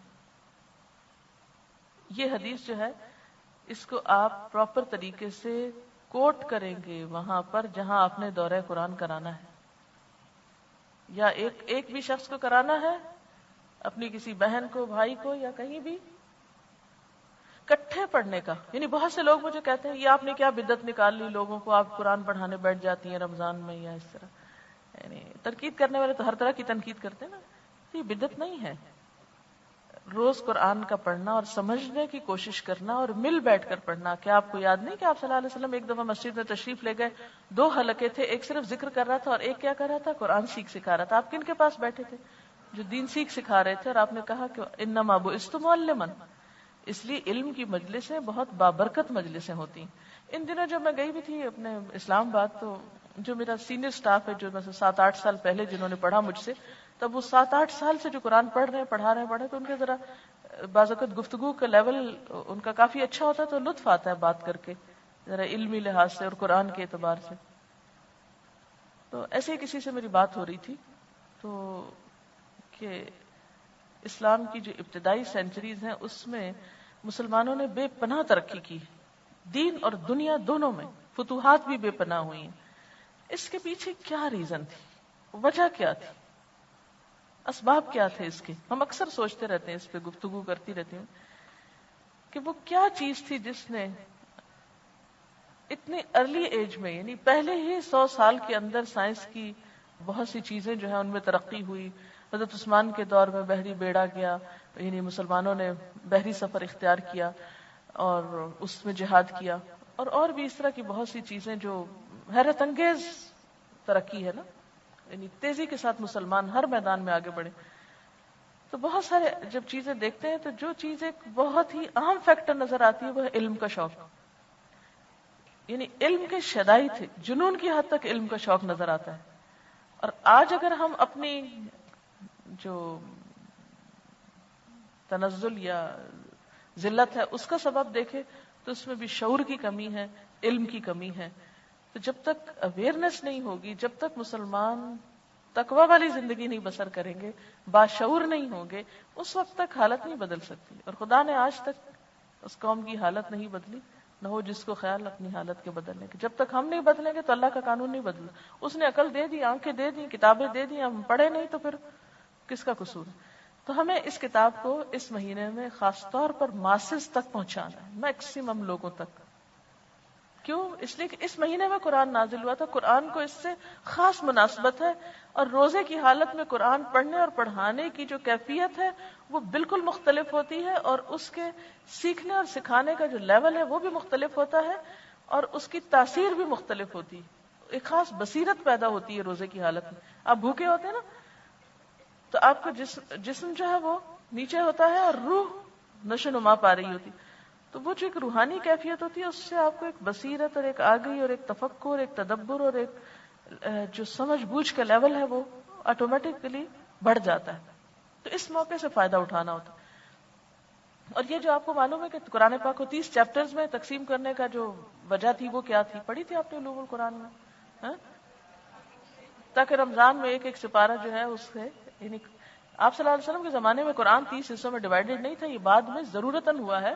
اور ضرورت بیسیکلی یہی پیش آئی کہ ہر روز ایک اتنا چنک ہو کہ جو ایک دن میں رمضان کی 30 راتوں میں اسے پڑھا جا سکے یا دنوں میں اس کو آسانی سے پڑھا جا سکے. تو اس لیے اگر ہم ایک سپارہ روز کا پڑھتے پڑھاتے ہیں ترجمے کے ساتھ، سمجھتے سمجھاتے ہیں، اور 30 ڈیز میں یا 30 سٹنگز میں یا 30 سے کچھ کم و بیش اگر ہم پورے قرآن سے ایک دفعہ تیزی سے گزر جاتے ہیں، 7 دن میں قرآن ختم کرنا ہے. تو آپ کو پتہ ہے ہم لوگ تو سال بھر میں ختم نہیں کر پاتے. ٹھیک ہے سمجھنے کے لیے 7 سال بھی لگے ہیں لوگوں کو ایک ایک سورت سمجھنے میں، وہ ایک الگ بات ہے، اس کے لیے تو کوئی لمٹ ہی نہیں کہ آپ غور و فکر میں لمبا عرصہ گزارے. لیکن جو تلاوت ہے صحابہ کرام کی، وہ 7 دن میں قرآن پاک کا ختم کرنا ہوتی تھی. اور یہ آپ خود کبھی زندگی میں توفیق ہو آپ کو زیادہ تلاوت یا قرات کی، پڑھنے کی یا سننے کی، تو آپ دیکھیں گے کہ قرآن کے ایک حصے پہ اگر آپ ہیں تو دوسرے حصے سے اس سے ملتی جلتی آیات آتی ہیں، تو وہ اس ریپیٹیشن سے اور اس کے اندر آپ پھر ڈوبتے ہیں صحیح معنوں میں، اور وہ بینات نظر آتی ہیں ہدا اور فرقان کی، جو آپ کو بے معنی پڑھ کے نہیں آتی. یہ بینات جو ہے نا قرآن کے لیے لفظ بینات من الہدا والفرقان، تو یہ اس تیزی سے کی ہوئی قرات اور سمجھ اور انڈرسٹینڈنگ میں آتی ہے. ٹھیک ہے، تو اس موقع کو آپ نے نہیں جانے دینا. اس کے لیے یہاں پر بھی اہتمام کیا گیا. انشاءاللہ روزانہ کا ایک پارہ جو ہے، اس سے آپ کی ریویژن بھی ہوگی اور اس کی دوبارہ سے آپ اس کو پڑھیں گے بھی اور آپ سنیں گے بھی. اور اگر آپ کو آگے کرنا ہے تو انشاءاللہ تعالی آپ 2 طریقے سے کر سکتے. ایک تو پورا سپارہ یا پھر آدھا سپارہ، یا پھر ہر پارے کی وہ اہم آیات جنہوں نے آپ کو بہت متاثر کیا. پچھلے بیچ کی ہماری ایک اسٹوڈنٹ تھی شازیہ واصف ان کا نام ہے، اور انہوں نے یہ ایک بہت ہی اچھی کوشش کی ہے کہ پورے قرآن پاک میں سے کچھ آیات کا انتخاب کر کے ان کا ترجمہ لکھا ہے اور کچھ چیزوں کا خلاصہ. مثلا سورۃ الفاتحہ ہے تو اس کو ایک پیج میں انہوں نے خلاصہ کر دیا ہے اور اس کی موٹی موٹی باتیں بتا دی ہیں. پھر اسی طرح سورۃ البقرہ ہے تو 1 سے 5 آیت کا خلاصہ، پھر آگے اسی طرح. تو یہ پورے 30 پارس کا انہوں نے اس طرح کیا ہے. اس میں یہ ہے کہ جو شخص پورے 2 گھنٹے کا، ایکچولی انہوں نے اپنی برانچ میں 26 ڈیز کا شاید ٹائم ٹیبل اس طرح کا بنایا ہے، جس میں پورا قرآن تو نہیں ہوگا بیچ میں، لیکن مختلف صورتوں کی اہم آیات اور اس سے متعلق جو اس کا خلاصہ اور اس میں جو پوائنٹس ہیں وہ لکھے ہوئے ہیں. مثلا آیت 183 سے 188 تک یہ جو رمضان کی آیتیں ہیں، انہوں نے اس کے بارے میں لکھا ہوا ہے روزوں کا مقصد، حصول تقوی، اللہ کا احساس، اس کی محبت اور خوف، تقوی کے حصول کے طریقے، رمضان میں کرنے کے کام. نمبر 1 روزوں کی تعداد پوری کرنا. نمبر 2 قرآن کے ساتھ تعلق. نمبر 3 تکبیرات. نمبر 4 اللہ کا شکر ادا کرنا، دعا کا اہتمام کرنا، سحری کھانا، اعتکاف کرنا، اللہ کے حکم سے حلال چیزوں سے جیسے رکے حرام سے بچنا. میاں بیوی کا تعلق، اس کو اللہ تعالیٰ نے بہت خوبصورتی سے بیان کیا، یعنی اللہ تعالیٰ عبادات کے ساتھ ساتھ ہی حقوق العباد کا بھی ذکر کر دیتے ہیں، وہ خوبصورت طریقے سے سکھاتے ہیں. پھر اسی طرح مختلف آیات کے نمبر کے ساتھ انہوں نے طریقہ کار اپنا یہ لکھا تھا. اس کا انہوں نے طریقہ کار بھی بتایا ہے کہ یہ انہوں نے لکھا ہے کہ آپ سے آخری ملاقات کے بعد میں نے دورہ قرآن کے لیے منتخب آیات کو بہت مختصراً خلاصہ کیا ہے. وقت جتنا ملا اور دماغ نے جتنا ساتھ دیا، اس حساب سے ایک ٹوٹی پوٹی کوشش ہے. اس کو کمپائل کرنے کا مقصد صرف یہ تھا کہ جو محنت ہم نے کی ہے اس سے چند اور لوگ بھی فائدہ اٹھا لیں. میٹرو سے جو لسٹ ملی تھی منتخب آیات کی، وہ ایک حد تک ملتی جلتی تھی، لیکن کئی جگہ مختلف بھی تھی. جو چیز مجھے مناسب لگی میں نے اس کا انتخاب کیا. اگر آپ کو یہ اس لائق لگے اور دوسرے لوگ اس سے فائدہ اٹھا سکتے ہو تو استعمال کر لیجیے. ایک بہت خوبصورت احساس جو مجھے ہوا اس دوران وہ آپ سے شیئر کرنا چاہوں گی. قرآن رمضان میں دوسروں تک پہنچانا ہے، یہ احساس تھا، پورے کے بجائے وہ حصہ جو لوگوں کا شوق ابھارے. کیونکہ پچھلی جو ہماری میٹنگ ہوئی تھی یہاں پر، اس میں ایک سجیشن یہ دی گئی تھی کہ ایک تو ہے پورا پارے کا ترجمہ کرنا 2 گھنٹے میں کم از کم، لیکن سب کے پاس 2 گھنٹے نہیں ہوتے.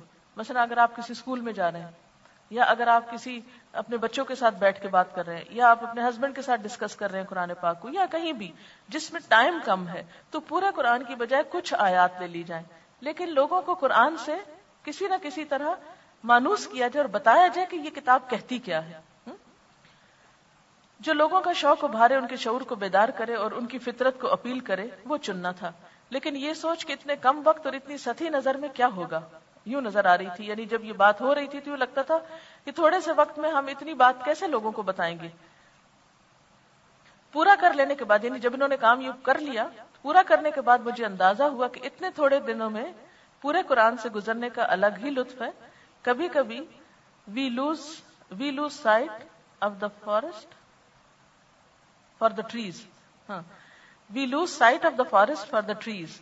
اتنی گہرائی میں چلے جاتے ہیں کہ ہم بالکل سامنے کی چیز یعنی روح کو نظر انداز کر جاتے ہیں. ایک دین کی تصویر ملی جو اور ایک خلاصہ سمجھ میں آیا. وہ بہت ہلکے پھلکے پڑھنے میں نہ آتا تھا. کون سی باتیں بار بار دہرائی گئی، وہ راسخ ہوتی گئی، بالکل ایسے ہی جیسے ایک کھیت میں اتر کر فطرت سے قریب ہو کر بے انتہا مسرت اور لطف محسوس ہوتا ہے. لیکن انہی کھیتوں کو جہاز سے اڑتے ہوئے دیکھو تو الگ ہی حسن نظر آتا ہے، نگاہ ہٹانے کا دل ہی نہیں چاہتا. پوری تصویر نگاہ میں ایک ہی ٹائم میں سما جاتی ہے. یعنی جب آپ کھیت کے اندر ہوتے ہیں تو چھوٹی چھوٹی ڈیٹیلز دیکھتے ہیں نا، جیسے کلاس میں آپ دیکھتے ہیں ہر پتا، ہر کلی، اس ورڈ کا روٹ کیا ہے، اس کی مختلف تفسیریں، اس کا ایک پوائنٹ یہ ہے، دوسرا تیسرا. لیکن جب آپ اوپر سے دور سے دیکھتے ہو کسی کھیت کو یا باغ کو تو وہ ویو بھی بہت خوبصورت ہوتا ہے. تو ایک کام تو آپ کلاس میں کرتے ہو، ایک رمضان میں سارے ترجمے سے گزر کے کرتے ہو، اور ایک آپ دور سے اہم اہم حصوں کا ویو کرو گے. اس میں بھی بہت خوبصورتی ہے. اور پھر اب میں نے جو دیکھا یعنی چھوٹے چھوٹے حصوں کو، تو اس نیت اور جذبے کے ساتھ کہ دوسروں کو بھی دکھانا چاہتی ہوں، اسی سٹائل میں نوٹس بنائے. اپنے ساتھ کے اسٹوڈنٹ میں یہ کمی پاتی ہوں کہ بات میں سے اصل نقطہ اور عمل کا پہلو نکال سکیں. یعنی ہر ایک کے اندر اتنی صلاحیت نہیں ہوتی کہ آیت پڑھ کر اس میں سے عمل کی بات نکالیں. کون سی چیز کو اہمیت دیں، کون سی کو بات کے لیے اٹھا کے رکھیں. اپنی رائے اس سلسلے میں ضرور دیجیے اور جو کمی کوتاہی اور نشاندہی کیجیے، ہم اصلاح کر لیں گے. اور اس کا طریقہ انہوں نے بتایا کہ یہ پورا سلیبس ہم نے 26 دنوں میں پھیلایا ہے. پیچھے اس کی تفصیل ہے. کچھ تلاوت کسی قاری کی آواز میں لگائیں گے. یعنی مجلس کیسے ہوگی، پہلے جن آیتوں کو پڑھنا ہے اس کی تلاوت لگائیں گے، کچھ کی عربی میں خود پڑھوں گی، ترجمہ سب آیات کا پڑھا جائے گا جن کے نمبر نوٹ کیے ہوئے ہیں، جو پوائنٹس جن آیات کے ساتھ لکھے ہیں ان کو ہلکا سا ڈسکس کر لیا جائے گا. کہیں کہیں سننے والوں کو بولنے پر موٹیویٹ کیا جائے گا، یعنی انٹریکٹیو سیشن ٹائپ ہوگا. منتخب شدہ آیات کی پوری فہرست اویلیبل کی جائے گی، یعنی لوگوں کو بھی دے دی جائے گی. جو سامعین لینا چاہیں وہ اپنے قرآن میں نشانیاں لگا کر آئیں تاکہ اس وقت ڈھونڈنے میں ان کو دقت نہ ہو. یعنی کلاس جن بھی لوگوں پر کلاس مشتمل ہوگی وہ ان آیات پر پہلے سے قرآن پاک میں مارک کر کے آئیں، اور جب کہا جائے آیت نمبر فلاں تو اتنا وہ حصہ کھول لیں، اتنے میں تلاوت سنیں، پھر ترجمہ پڑھا جائے اور اس میں ایک بات عمل کی، یہ دوسری، یہ تیسری، یہ چوتھی، یہ. اور اس سے آپ اندازہ کریں کہ رمضان کے آخر میں ایسے لوگ جب قرآن کی موٹی موٹی باتوں سے روشناس ہوں گے تو ان کے اندر کیا آئے گا، قرآن کے تعارف کے ذریعے قرآن کی محبت. ہم کسی بھی چیز سے محبت کیوں نہیں کر پاتے کہ ہمیں پتہ ہی نہیں ہوتا کہ اس کے اندر کیا خوبی ہے. جو کسی کی خوبیاں کھلتی ہیں اتنی اتنی محبت آپ کی بڑھتی چلی جاتی. قرآن سے لوگوں کی غفلت، یعنی دور سے اس کی عزت رسپیکٹ تو کرتے ہیں مگر حقیقی معنوں میں اس سے محبت نہیں کرتے. پتہ ہی نہیں اس کے اندر لکھا ہوا کیا ہے. یا کچھ لوگ خوف زدہ ہیں، پتہ نہیں اس کو پڑھ لیں گے تو کیا ہو جائے گا ہماری زندگی میں. تو اس خوف کو دور کرنے کے لیے اگر افیکٹو پارٹس جو ہیں ان کو ہائی لائٹ کر کے 1 گھنٹے میں یا آدھے گھنٹے میں یا جتنا بھی ٹائم کہیں پر اویلیبل ہے، مثلا کچھ لوگوں کو ہو سکتا ہے کسی اسکول میں والنٹریلی کچھ کام کرنے کا موقع ملے، گھر میں تراویح کے بیچ میں، کیونکہ ہوتا ہے نا روز تراویح پڑھتے ہیں تو پتہ نہیں چلتا کیا پڑھا ہے، تو اس کے بیچ میں آپ وقت لے سکتے ہیں، دوسروں کو بتا سکتے ہیں. تو اس طرح انشاءاللہ تعالی ایک مختصر گو تھرو بھی آپ قرآن پاک سے کر لیں گے.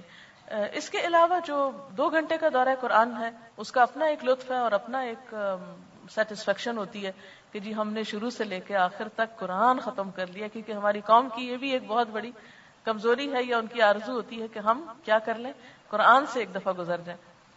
جب ختم ہوتا ہے پھر ہمیں لگتا ہے آج ہماری دعا قبول ہونی ہے اور آج ہی سب کچھ ملنا ہے ہم کو. خیر ہے تو ایک حقیقت ہے کہ قرآن کے ختم پہ ہوتی ہے قبول. تو اس کے لیے پھر کیا ہے کہ آپ ایک پارہ سلیکٹ کریں. عموماً یہ ہوتا رہا ہے گزشتہ سالوں میں کہ ہم ایک آدھ رات لوگوں سے لے لیتے تھے، طاق رات، جس میں ایک ایک سپارہ ساتھ ہو جاتا تھا نوافل کے علاوہ. اس طرح 30 روزے عام طور پر نہیں بنتے تو 29 دن رہ جاتے ہیں، ایک سپارہ ایکسٹرا ہو گیا. لوگ عید پر جانا چاہتے ہیں، یہاں تو کراچی میں اتنا مسئلہ نہیں، لیکن پنجاب میں اور خصوصاً اسلام آباد میں یہ مسئلہ اتنا گمبھیر ہے کہ اسلام آباد سب کا کوئی بنیادی ٹھکانہ نہیں، سب لوگ کہیں کہیں اور سے ہی آ کے وہاں جڑے ہوئے ہیں. تو وہ اپنے اپنے علاقوں میں، شہروں میں عید منانے چلے جاتے ہیں. چھٹیاں ہوتی ہیں، لوگ اپنے رشتہ داروں سے جا کے ملتے. تو اس کا بھی ایک وہ پریشر ہوتا تھا کہ آپ کو جلدی ختم کر دیں، ہم نے جانا ہے، جو ہم دعا میں شریک ہونا چاہتے ہیں اس لیے جلدی ختم کریں. ورنہ میرا دل یہ ہوتا تھا کہ جیسے 29ویں روزے کو ہو تاکہ میکسیمم ٹائم ہم اس کے ساتھ گزار سکیں.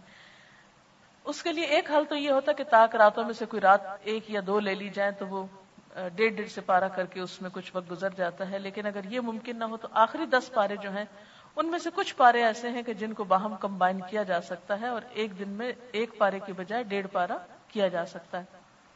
لیکن پہلے 10 پاروں میں یہ چیز عموماً ممکن نہیں ہوتی کیونکہ آپ کو معلوم ہے اس میں احکام کی آیات ہیں، مدنی صورتیں ہیں زیادہ، اور وہ بہت طویل صورتیں ہیں اور طویل احکامات اس میں آ جاتے ہیں، تو اس کو 1.5 سپارہ آپ نہیں کر سکتے. دوسرے حصے میں بھی آپ دیکھ رہے ہیں کہ سورت یوسف ہے اور پھر سورت جو ہے بنی اسرائیل ہے، اور سورت کہف آپ نے ابھی پڑھی نہیں لیکن وہ بہت طویل ہے وہ بھی.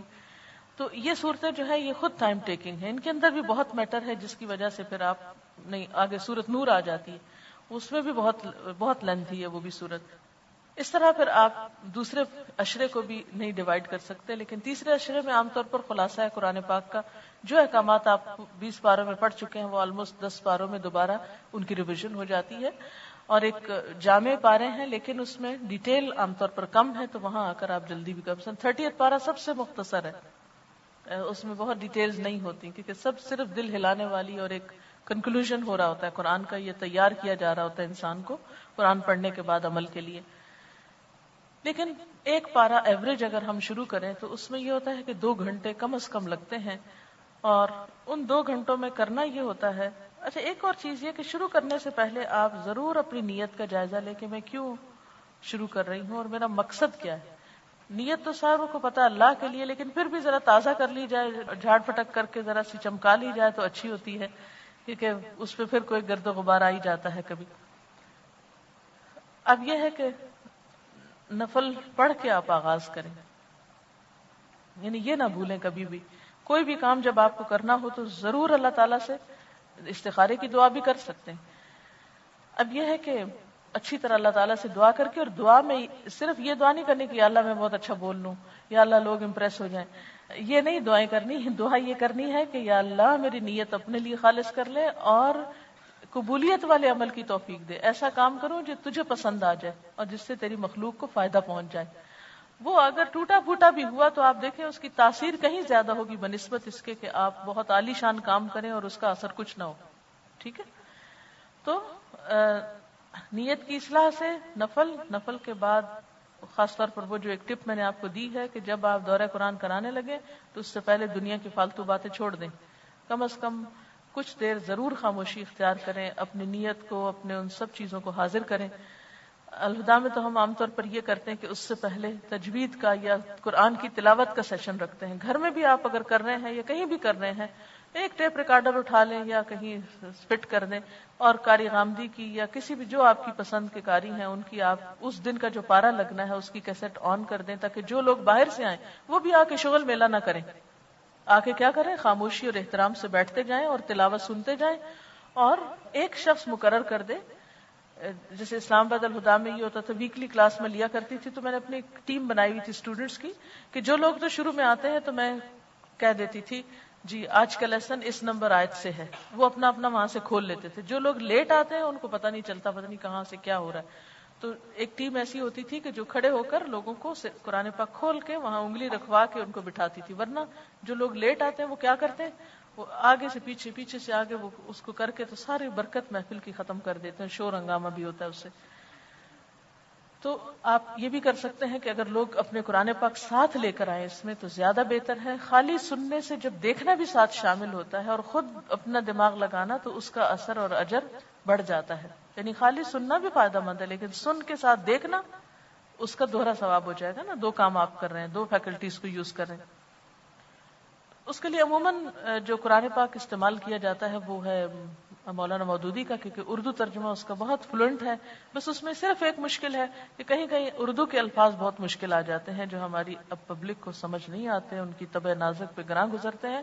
تو کوشش کریں ڈکشنری لے کے جو لفظ آپ کو خود سمجھ میں نہ آئے ان کے اردو ترجمہ ساتھ ہی مارک کر لیں. یعنی جہاں تفسیر اور آپ تیار کر رہے ہیں, پڑھ رہے ہیں, سیکھ رہے ہیں, وہاں اس کو ان لفظوں کا ترجمہ خود کریں. کیونکہ میں عام طور پر اس کو موقع پر ہی بدلتی چلی جاتی ہوں, لفظ آسان کر دیتی ہوں جس سے لوگوں کو سمجھ آ جاتا ہے. لیکن ویسے اردو کی سینٹنسز کی سٹرکچر کے اعتبار سے یہ ترجمہ جو ہے وہ بیسٹ ہے. اگر وہی ترجمہ لوگوں کے ہاتھ میں ہو تو آسانی ہوتی ہے, لیکن کسی کو کبھی مجبور نہ کریں کہ جی آپ یہ ترجمہ ضرور پڑھیں اور یہ نہ پڑھیں. جو جس کا دل چاہے جیسا مرضی لائے, ہمیں اس سے کوئی غرض نہیں, کیونکہ ہم نے لوگوں کو کسی خاص مسلک یا گروپ یا کسی اور اس میں نہیں ڈالنا, ہم نے تو لوگوں کو اللہ سے جوڑنا ہے. اور دورہ قرآن کی اصل غرض بھی یہی ہے کہ لوگوں اور اللہ تعالیٰ کے درمیان ایک تعلق مضبوط ہو جائے. جو بھی کوئی ترجمہ قرآن وہ یوز کریں. پلین لانا چاہتے ہیں پلین لائیں, نہیں بھی لانا چاہتے تو مجبور نہ کریں. لیکن اسٹوڈنٹس کو ہم تھوڑا سا پابند کریں گے کہ وہ اسٹوڈنٹ ہونے کا ثبوت دیتے ہوئے قلم اور کتاب اپنے سامنے رکھیں. علامہ بالقلم اور الرحمن علم القرآن خلق الانسان علمہ البیان, تو وہ قرآن آپ کے سامنے بھی ہونا چاہیے, تبھی تعلیم بھی ہوتی. اب یہ ہے کہ تلاوت لگی ہوگی, ایک پورا ایٹماسفیئر کریٹ ہوگا, لوگ آتے جائیں گے, لائنوں میں بیٹھتے جائیں گے. اگر کوئی خرابی آپ دیکھیں تو یہ نہیں کریں, اپنے عمل سے ثابت کریں کہ آپ قرآن کا احترام کرتے ہیں. بعض لوگوں کو میں نے دیکھا ہوتا ہے تلاوت لگی ہوتی ہے اور ساتھ کیا شروع کر دیتے ہیں, باتیں شروع کر دیتے, لوگوں کو انسٹرکشنز دینا شروع کر دیتے ہیں. ذرا پلیز آگے آگے ہو جائیے, اگر آپ نے کرنا ہے لوگوں کو تو ذرا اس کو آف کر دیجیے. جو لوگ قرآن پڑھ کے پھر قرآن کا ادب نہیں کرتے وہ قرآن کی تعلیم کو یا مقصد کو پھر نقصان دیتے ہیں. تو اس لیے اگر آپ کو بیچ میں کوئی بھی اعلان کرنا پڑ رہا ہے یا کوئی انتظامی کام کرنا پڑ رہا ہے تو آپ اس کیسٹ کو آف کر دیجیے. اور اس میں آپ دیکھیے کہ بعض اوقات لوگ جگہ لینے کی خاطر بہت ارلی بھی آ جاتے ہیں, ایک ایک گھنٹہ بھی پہلے آ جاتے ہیں. بعض لوگ بہت دور سے آتے ہیں یا بسوں پہ آتے ہیں, تو جہاں بھی آپ نے پروگرام کرنا وہ اس جگہ کو ذرا پہلے سے تیار کر لیں. یہ نہ ہو کہ لوگ آ کے دروازے پہ کھڑے ہو جائیں یا پریشانی کا شکار ہوں. وقت سے پہلے آپ اس جگہ کی ایک گھنٹہ پہلے یا آدھا گھنٹہ پہلے جس بھی لوگوں کا ایوریج دیکھ کے کہ کس وقت انٹر ہوتے ہیں جگہ کو تیار کر لیں. اور جگہ تیار کرنے کے بعد یہ ہے کہ آرام سے وہ بیٹھتے جائیں. اگر بیٹھنے کا طریقہ ان کو نہیں آتا تو آپ اس وقت ان کو مت پریشان کریں. جب آپ شروع کرنے لگے تلاوت آف کر کے آپ ان سے ریکویسٹ کر لیں کہ اگر آپ سب اس طرح بیٹھ جائیں تو زیادہ بہتر طور پر ہوگا. کیونکہ بعضوں کا دیکھا گیا کہ لوگ ایک کنارے پہ بیٹھ جاتا ہے, دوسرا ادھر, ایک کی ٹانگیں ادھر پھیلی ہوئی ہیں, ایک کا حال حلیہ کچھ اور ہو رہا ہے. وہ قرآن کی مجلس ہی نہیں لگ رہی ہوتی جیسے عموماً قرآن خوانیوں میں بھی نظر آتا ہے. تو ایسے میں کوشش کریں کہ لوگوں کو پیار محبت سے ادب سے بیٹھنا, اور کہتے ہیں نا اٹھنا بیٹھنا سکھانا, تو وہ تھوڑا سا اٹھنا بیٹھنا ان کو سکھا دے اور اس کے بعد آپ شروع کریں. اب آپ کے پاس قرآن پاک ہے, اس میں یاد رکھیے کہ دورہ قرآن خطبے کی طرح ہوتا ہے, تعلیم کی طرح نہیں ہوتا. آپ صلی اللہ علیہ وسلم کا میسج کنوے کرنے کے دو طریقے ہوتے تھے, ایک خطبے کا انداز اور ایک تعلیم کا انداز. تعلیم کلاس روم کے لیے ہوتی ہے, ریگولر ہوتی ہے. خطبہ جو ہوتا ہے وہ جوش ابھارنے کے لیے ہوتا ہے, کسی چیز کے لیے مینٹلی تیار کرنے کے لیے ہوتا ہے, اور اس میں یعنی اس کا مقصود کچھ اور ہوتا ہے. اب چونکہ ایک نئی پبلک آ رہی ہے آپ کے پاس جو تعلیم حاصل کرنے کے لیے نہیں آ رہی, صرف ایک جاننے کے لیے آ رہی ہے کہ آپ یہ یہاں قرآن کی کلاس ہوتی ہے, تو ان لوگوں کو آپ خطبے کے انداز میں سکھائیں گے. اور اس کے لیے مثلاً آپ تلاوت لگاتے ہیں, جیسے آپ تلاوت کرتے ہیں تو سوئے ہوئے اور ٹوٹے پوٹے انداز میں اور غلط طریقے سے یہ نہیں کر سکتے آپ. اس کے لیے آپ کی تجوید کا بہتر ہونا بہت ضروری ہے, تبھی دورہ قرآن جو ہے وہ زیادہ افیکٹو ہوتا ہے. اگر آپ قرآن ٹھیک نہیں پڑھتے تو دورہ قرآن کا مقصد فوت ہو جاتا ہے, کیونکہ خالی ترجمہ تو نہیں سنانا, بیچ بیچ میں آیات بھی سنانی ہے. اس سے پہلے ایک تلاوت تو آپ لگا چکے، پورا کوئی پارا سنا گیا تو پورا پارا سن لیں، اگر پورا نہیں بھی سنا گیا آدھا سن لیں، آدھا لوگ گھروں میں سن لیں یا پڑھ لیں، وٹ ایور، یہ ان کی اپنی مرضی ہے، ٹائم کے اوپر ڈیپینڈ کرتا ہے کہ وہ کتنا ٹائم دیتے ہیں. لیکن جب آپ نے قرآن پاک کھول لیا اور اب آپ بیٹھ گئے ہیں دوسروں کو سکھانے کے لیے، تو تعلیم کا نہیں خطبے کا انداز اپنائیے، اور آہستہ بولنے کی بجائے تھوڑا سا تیز بولیے، اور آیات کو جہاں ڈرانے والی آیات آئیں ان کا انداز اس طرح ہو، جنت کی آیات ہیں ان کا انداز اس طرح ہو، جہاں کوئی یعنی تکرار آ رہی ہو یا جہاں ردم ہے قرآن پاک کا خاص طور پر، ان آیات میں ردم لانے کی کوشش کریں. اس طرح انشاءاللہ تعالی آپ ایک سپارہ جب کریں گے. اور ایک اور چیز جو آپ کو کہنا چاہوں گی وہ یہ ہے کہ اگر آپ یہ کام کرنا چاہتے ہیں تو آپ یہ یاد رکھیں کہ قرآن پاک کی نعمت ایک ایسی نعمت ہے، جو قرآن پاک ایک ایسی بھاری امانت ہے جو اللہ تعالیٰ نے، جیسے قرآن پاک میں آتا ہے انا اردنا الامانۃ علی السماوات والارض والجبال فابین ان یحملنها وحملها الانسان. ہم نے اس امانت کو آسمان و زمین پر، پہاڑوں پر پیش کیا، انہوں نے اس کو اٹھانے سے انکار کر دیا، انسان نے اس کو اٹھا لیا. تو یہ جو کتاب ہے، اللہ تعالیٰ فرماتے ہیں لو انزلنا هذا القرآن على جبل لرأيته خاشعا متصدعا من خشية الله. لو انزلنا هذا القرآن على جبل، اگر ہم اس قرآن کو پہاڑ پہ اتارتے تو پہاڑ کا حال کیا ہوتا؟ لرأيته، تم دیکھتے اس کو، خاشعا، کہ وہ دب گیا ہے، متصدعا، ٹکڑے ٹکڑے ہو گیا. تصدع کہتے کٹ انٹو پیسز، یعنی ٹکڑے ٹکڑے ہو گیا ہے، من خشیت اللہ، اللہ کے ڈر سے. اب آپ خود سوچیں کہ کتنا بھاری کام ہے جو آپ نے اٹھایا. یہ ڈرانے کے لیے نہیں میں آپ کو کہہ رہی، لیکن اس کی عظمت کو محسوس کریں. اگر آپ عظمت کو محسوس نہیں کریں گے تو اس کو آگے ڈیلیور نہیں کر سکیں گے، کیونکہ جو دینے والا ہے اس کے اندر کچھ بیسک کوالٹیز کا ہونا بے حد ضروری ہے. جب تک آپ کے اپنے اندر اس کا وہ محسوس نہیں ہوگا تو آپ دوسروں کو محسوس نہیں کرا سکیں گے. اگر آپ کے اندر محبت نہیں ہوگی تو آپ محبت دے نہیں سکیں گے. اس لیے بہت ضروری ہے کہ آپ اس کو اس طریقے پر لیں. اور پھر اس کے بعد یہ ہے کہ ایک مہینے میں چونکہ پڑھا جاتا ہے اور بہت سارے لوگ پڑھتے ہیں، آپ خود سوچیں یہ سب کچھ جمع ہو کے تو کتنا ایک پر اثر اور ایک ہلا دینے والا کام ہوتا ہے. یہ معمولی کام نہیں ہوتا. اس کے لیے آپ کی صحت بھی اچھی ہونی چاہیے. تو خدا کے لیے اور اس رمضان سے فائدہ اٹھانے کے لیے تھوڑا سا اپنی صحت کا مزید خیال کر لیجیے گا. عام دنوں میں وٹامنز لینا بھول جاتی ہوں، پرواہ نہیں کرتی، لیکن رمضان میں جس طرح روزہ رکھنا فرض سمجھتی ہوں ایسے ہی وٹامنز لینا فرض سمجھتی ہوں.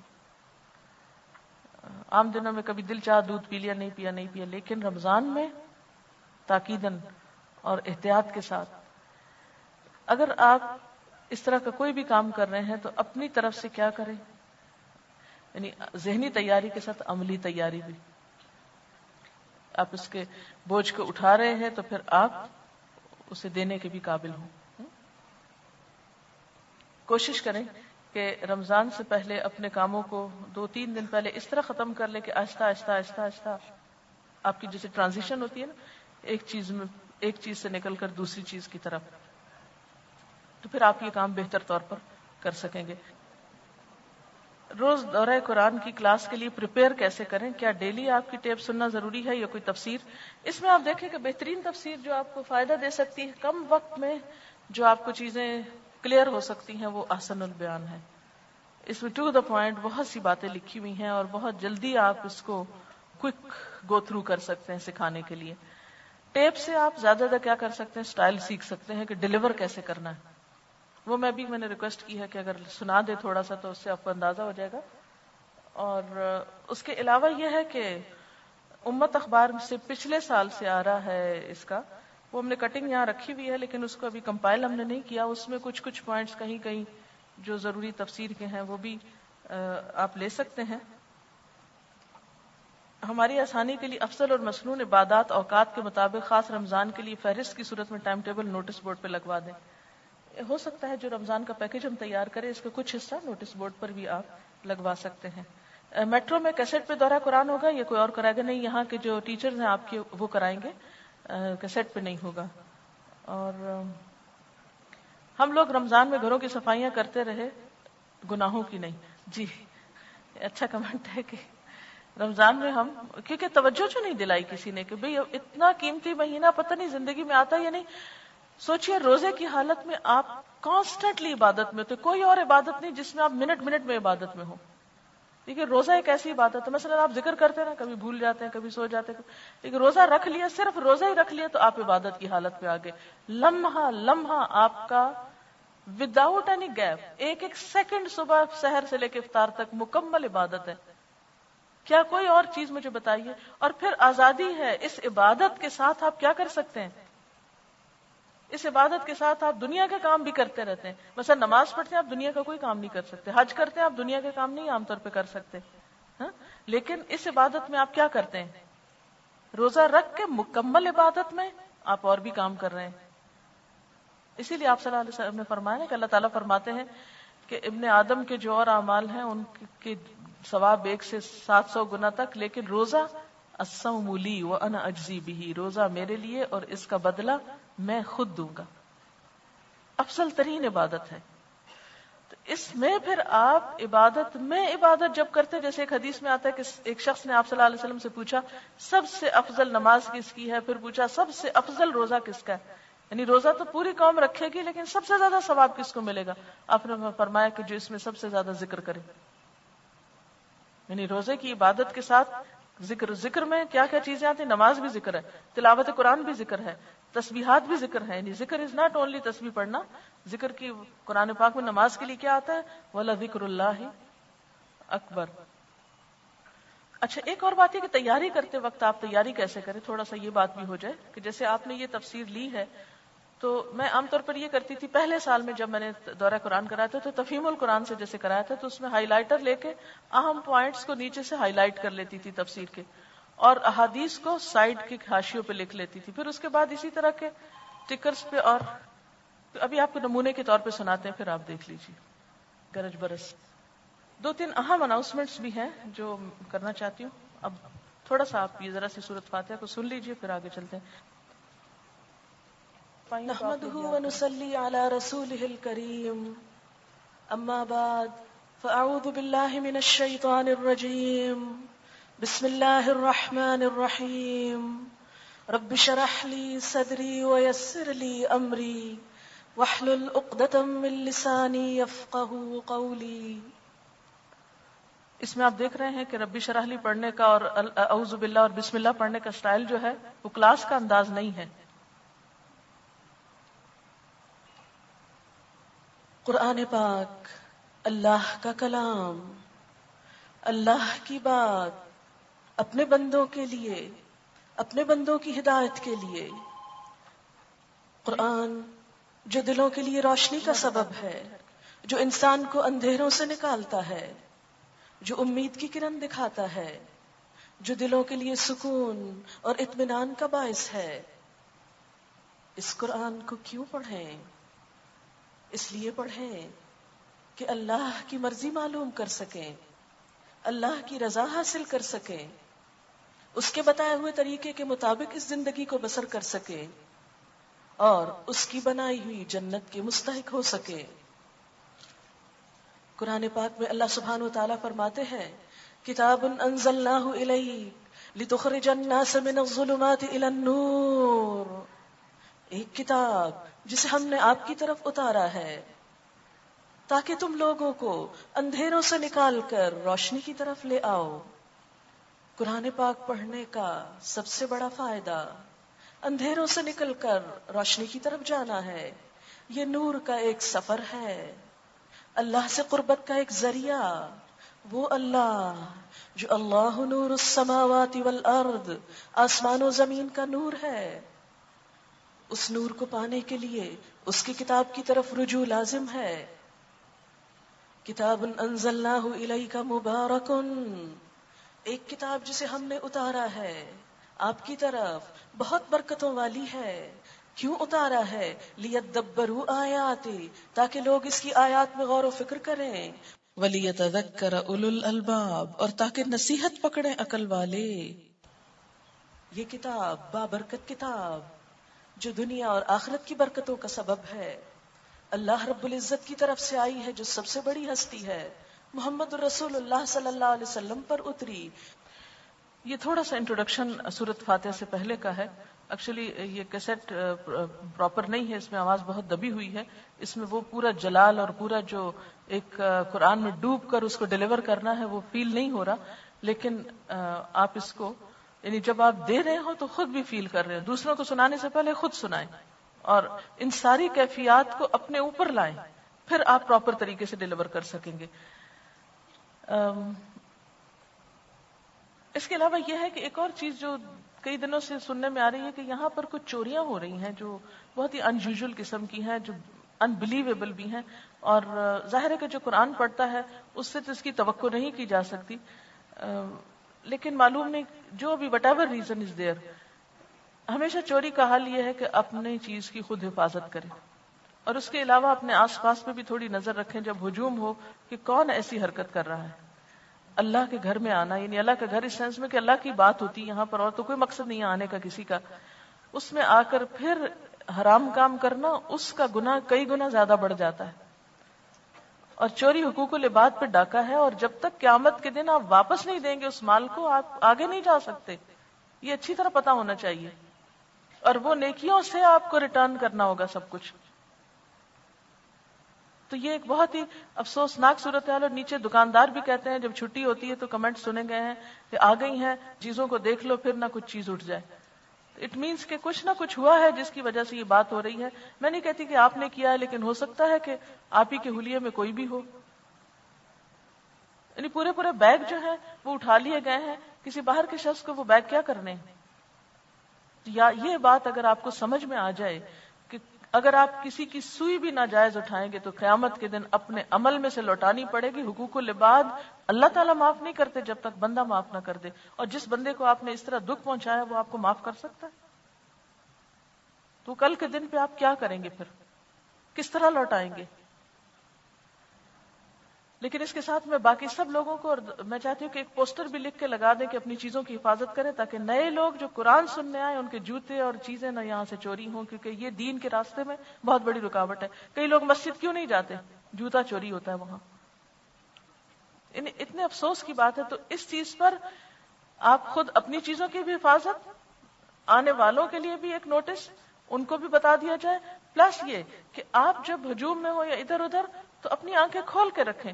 اور روزے کا مطلب تقویٰ، اور تقویٰ میں دل کی آنکھیں بھی کھل جاتی ہیں. کہاں یہ کہ آپ کی ظاہری آنکھیں بند ہوں. کون ایسا کام کر رہا ہے؟ ایسے شخص کو پکڑیے، ایسے شخص کو یعنی موقع پر اسے احساس دلائیے. اور جب سارے دیکھنے والے ہو جائیں گے تو پھر ایسے لوگوں کو موقع نہیں ملے گا غلط کام کرنے کا، کیونکہ یہ آپ کے ادارے کی گڈ ول کا مسئلہ ہے. اور ایک شخص غلطی کرتا ہے تو سارے، جیسے ایک کشتی میں سوراخ کرتا ہے تو سارے ڈوبتے ہیں. تو یہ دین کے راستے میں یصدون عن سبیل اللہ میں بھی یہ بات آتی. اور اس کے علاوہ یہ کہ چونکہ رمضان کا موقع ہے اور رمضان میں ہم سب کو سمیت میرے سب سے پہلے میں اپنا حصہ الہدا کے لیے نکالوں گی، اور انشاءاللہ آپ سب بھی اپنا اپنا حصہ جو بھی ہے اس کے لیے، تاکہ یہ کام چلتا رہے. کیونکہ یعنی صرف یہ احساس دلانا ہے، مانگنے کی بات نہیں ہے، صرف احساس دلانا ہے کہ ہم سب جس کاز میں شریک ہیں اگر ہم مل جل کے یہ کام کریں گے تو انشاءاللہ زیادہ بہتر طور پر ہو سکے. اس کے علاوہ کچھ لوگ ایک اور بہت سوال کرتے ہیں، جو ہم پہلے سود لیتے رہے اور سود کی رقم ہے ہمارے پاس. کچھ عرصے سے ہم نے ایک کام کیا ہے کہ جو لوگ بہت زیادہ سود کے قرضوں میں جکڑے ہوئے ہیں ان کی مدد شروع کی ہے. الحمدللہ کئی بہت ہی مجبور اور عزتیں جن کی خطرے میں تھیں ان لوگوں کو اللہ کے فضل و کرم سے اس جکڑ بندیوں سے رہائی ملی ہے. اتفاق یہ ہوا کہ مجھے 2-3 لوگوں نے کہا کہ ہمارے پاس سود کے پیسے ہمیں بتائیے کہ کیا کریں، اور ایک نے تو بھجوائی دیے. اب الہدا میں تو نہیں لگ سکتے وہ، اب میں کہاں کروں؟ اور ادھر سے یہ آئے اور ادھر سے کچھ لوگوں کی ایسی ڈیمانڈ آئی کہ جو انتہائی مجبور ترین لوگ تھے، تو ہم نے پھر وہ ان کو اس میں دے دیے، یعنی برابر کر دی. ایسی ہی ایک کہانی ایک لڑکی کی ہے، میں چاہ رہی تھی کہ تھوڑی سی آپ کو سنا دوں. مجھے پتا ہے وقت اوپر ہو رہا ہے، لیکن جن لوگوں کو بہت جلدی ہو وہ جا سکتے ہیں، لیکن جو لوگ سن سکتے ہیں ذرا سا اس کہانی کو سن لیں تو اس سے آپ کو اندازہ ہوگا کہ لوگ کہاں تک جاتے ہیں جب اللہ کے دین سے دور ہوتے ہیں اور لا علمی میں اور ضرورتوں میں اور حقوق العباد کی پابندی نہ کرنے میں. تو یہ ذرا سا سن لیں. میرا تعلق کراچی کے ایک مڈل کلاس گھرانے سے ہے. میں نے جب آنکھ کھولی تو آواز میں اونچی کر. اپنی والدہ کو ہمیشہ پریشان دیکھا. اس کی ایک بنیادی وجہ یہ تھی کہ میرے والد صاحب مختلف قسم کی برائیوں میں گرفتار تھے. کبھی وہ بیوی بچوں کو ٹائم نہیں دیا انہوں نے، اور اکثر گھر سے غائب رہا کرتے تھے. بہت شروع میں تو رشتہ داروں نے مدد کی، دیکھتے رہے، لیکن یہ کہ جب ہم بڑے ہوئے تو ہمیں مستقل طور پر اپنے نانی اور ماموں کے گھر آنا پڑا، کیونکہ والد صاحب نے ذمہ داریاں اٹھانے سے بالکل ہی منع کر دیا. میری والدہ بہت پریشان رہا کرتی تھی، اور ماموں ہم لوگوں کی پرورش کیا کرتے تھے. ہم لوگ نانی کے گھر میں رہنے لگے.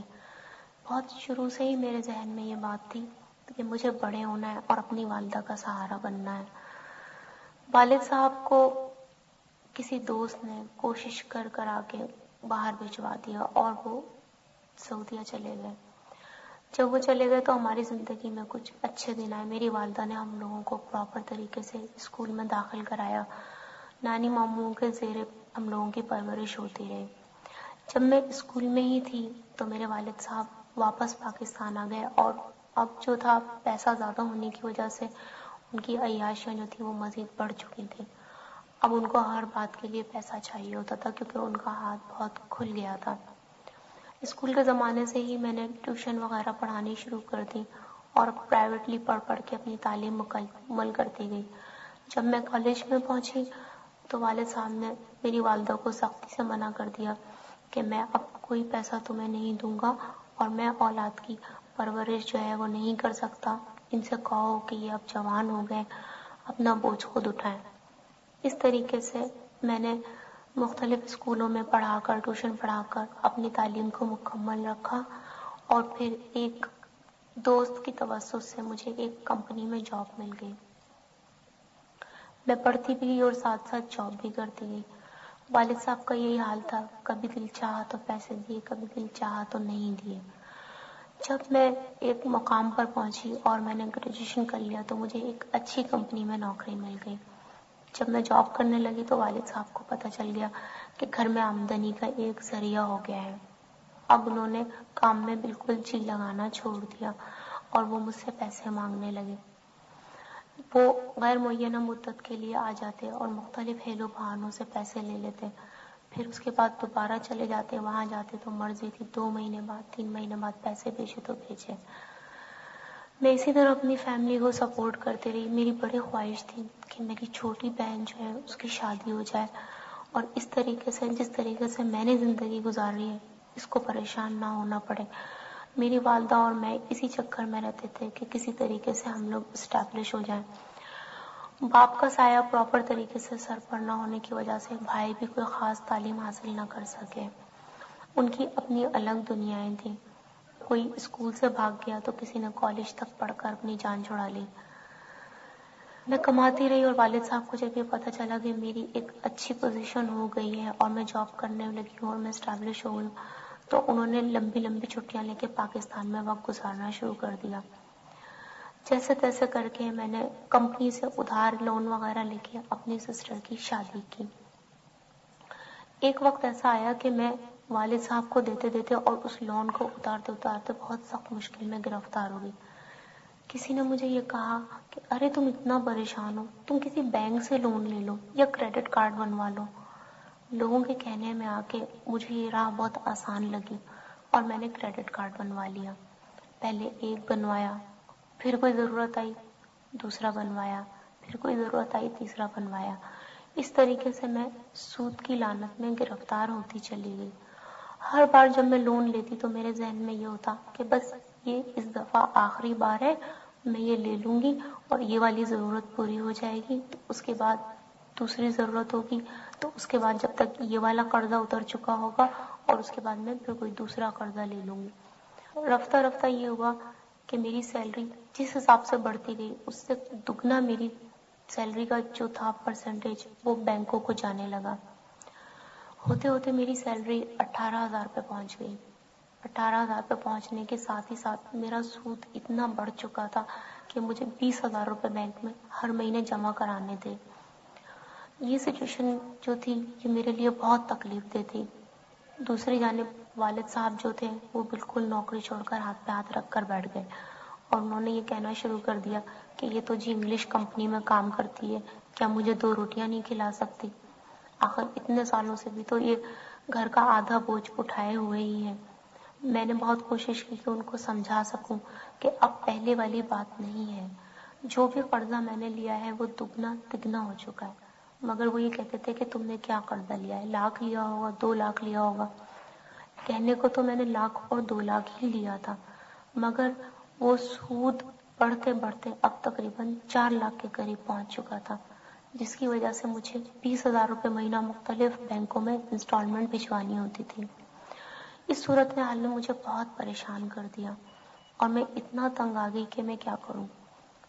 آخر تنگ آ کر میں نے یہ سوچا کہ اب میں خودکشی کر لیتی ہوں, کیونکہ میرے لیے کوئی راہ نجات نہیں بچی تھی.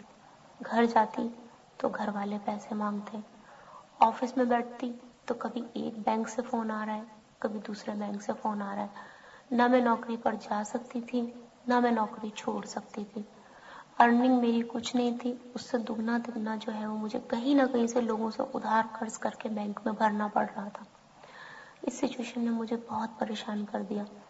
میں نے لوگوں سے ادھار مانگنا چاہا تو جن لوگوں نے مجھے یہ راستہ بتایا تھا انہوں نے اپنا دامن چھڑا لیا. کہنے لگے کہ اگر ہم اس قدر ہیوج اماؤنٹ تمہیں دے سکتے تو ہم یہ کرتے ہی کیوں, تمہیں یہ کہتے ہی کیوں کہ بینک سے لے لو. اب میں چاروں طرف سے پھنس چکی تھی. پھر میری سہیلی نے مجھ سے کہا کہ ایسا کرو تم کوئی پرائیویٹ جاب کرنا شروع کر دو کسی دوسری جگہ پر پارٹ ٹائم, کیونکہ تمہارا ہفتہ اور اتوار تو ویسے بھی فارغ ہوتا ہے. میں نے گھر پر لوگوں کی سلائیاں لا کر سلائی کرنا شروع کی.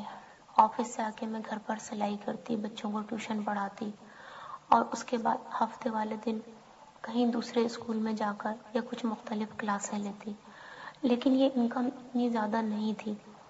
ہوتے ہوتے پارٹ ٹائم جاب کی تلاش میں ایک دن میں الہدا پہنچی. میری پوری کنڈیشن میں نے اپنی سہیلی کو بتائی اور اس نے مجھے کہا کہ ہم تمہیں کچھ کام دلوا دیں گے جو تم فارغ وقت میں کر سکو. اس میں یہ ہوگا کہ تمہاری انکم بڑھے گی, لیکن سب سے پہلے تو تم یہ کرو کہ تم اس سود سے پیچھا چھڑانے کی کوشش کرو. میں نے اسے اپنے پورے حالات بتایا اور یہ کہا کہ میں اس سود سے پیچھا چھڑاؤں تو میں کیا کروں. اپنے طور پر تو میں چھٹی والے دن بھی کام کر رہی ہوں. والد صاحب میرے لیے مصیبت بن گئے ہیں, وہ نوکری چھوڑ کر آ گئے ہیں. حد تو یہ ہے کہ کبھی ہمارے گھر میں کچھ کھانے کو ہوتا ہے اور کچھ نہیں. حالانکہ میں 18,000 روپے مہینہ کما رہی ہوں, لیکن میری جیب میں تو 800 روپے بھی نہیں ہوتے, کیونکہ مجھے بینک کو 20-22,000 روپے تو سود بھرنا ہوتا ہے. اصل تو اس میں سے بہت کم مائنس ہوتا ہے, پورا کا پورا تو پیسہ سود میں جا رہا ہے.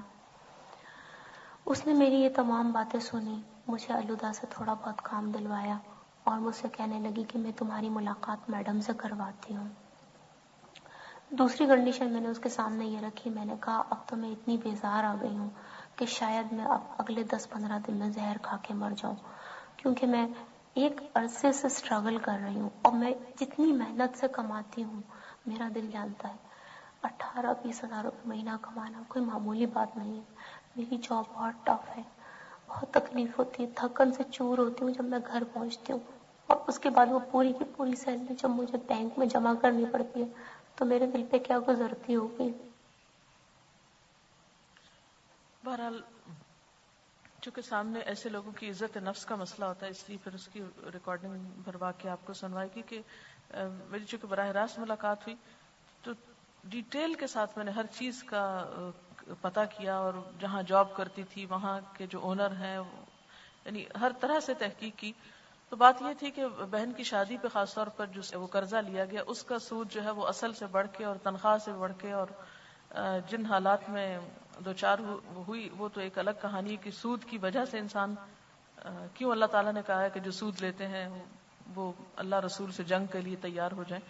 بظاہر یہ کریڈٹ کارڈز بہت خوبصورت دھوکہ نظر آتے ہیں, لیکن ان کے جال میں پھنس کے انسان کیسی کیسی مصیبتوں کا شکار ہوتا ہے. بتانے کا سارے قصہ مطلب یہ تھا کہ اگر کوئی بھی شخص جو ہے وہ اس رقم میں سے کچھ سود اتارنے میں لوگوں کی مدد کر سکے تو اس سلسلے میں بھی آپ انتظامیہ سے رابطہ کر سکتے ہیں. اب میرا خیال ہے میں اجازت چاہتی ہوں کیونکہ نماز کو پھر دیر ہو جائے گی اور آپ سے ویسے بھی اجازت چاہتی ہوں. صحابہ کرام کا ایک طریقہ یہ تھا کہ وہ رمضان میں ایک دوسرے سے اجنبی ہو جاتے تھے. ٹھیک ہے, تو ہم بھی ایک مہینے کے لیے اجنبی ہو جاتے ہیں. اور بہرحال تو آپ دعاؤں میں یاد رکھیے کہ اللہ تعالیٰ قبولیت والا کام لے اور ہم سب کو پھر ایمان اور خیر کی حالت میں ایک دوسرے کے ساتھ ملائے. وآخر دعوانا ان الحمد للہ رب العالمین. سبحانک اللہم وبحمدک نشہد ان لا الہ الا انت نستغفرک ونتوب الیک. والسلام علیکم ورحمۃ اللہ وبرکاتہ. You are honored, O month of the Quran.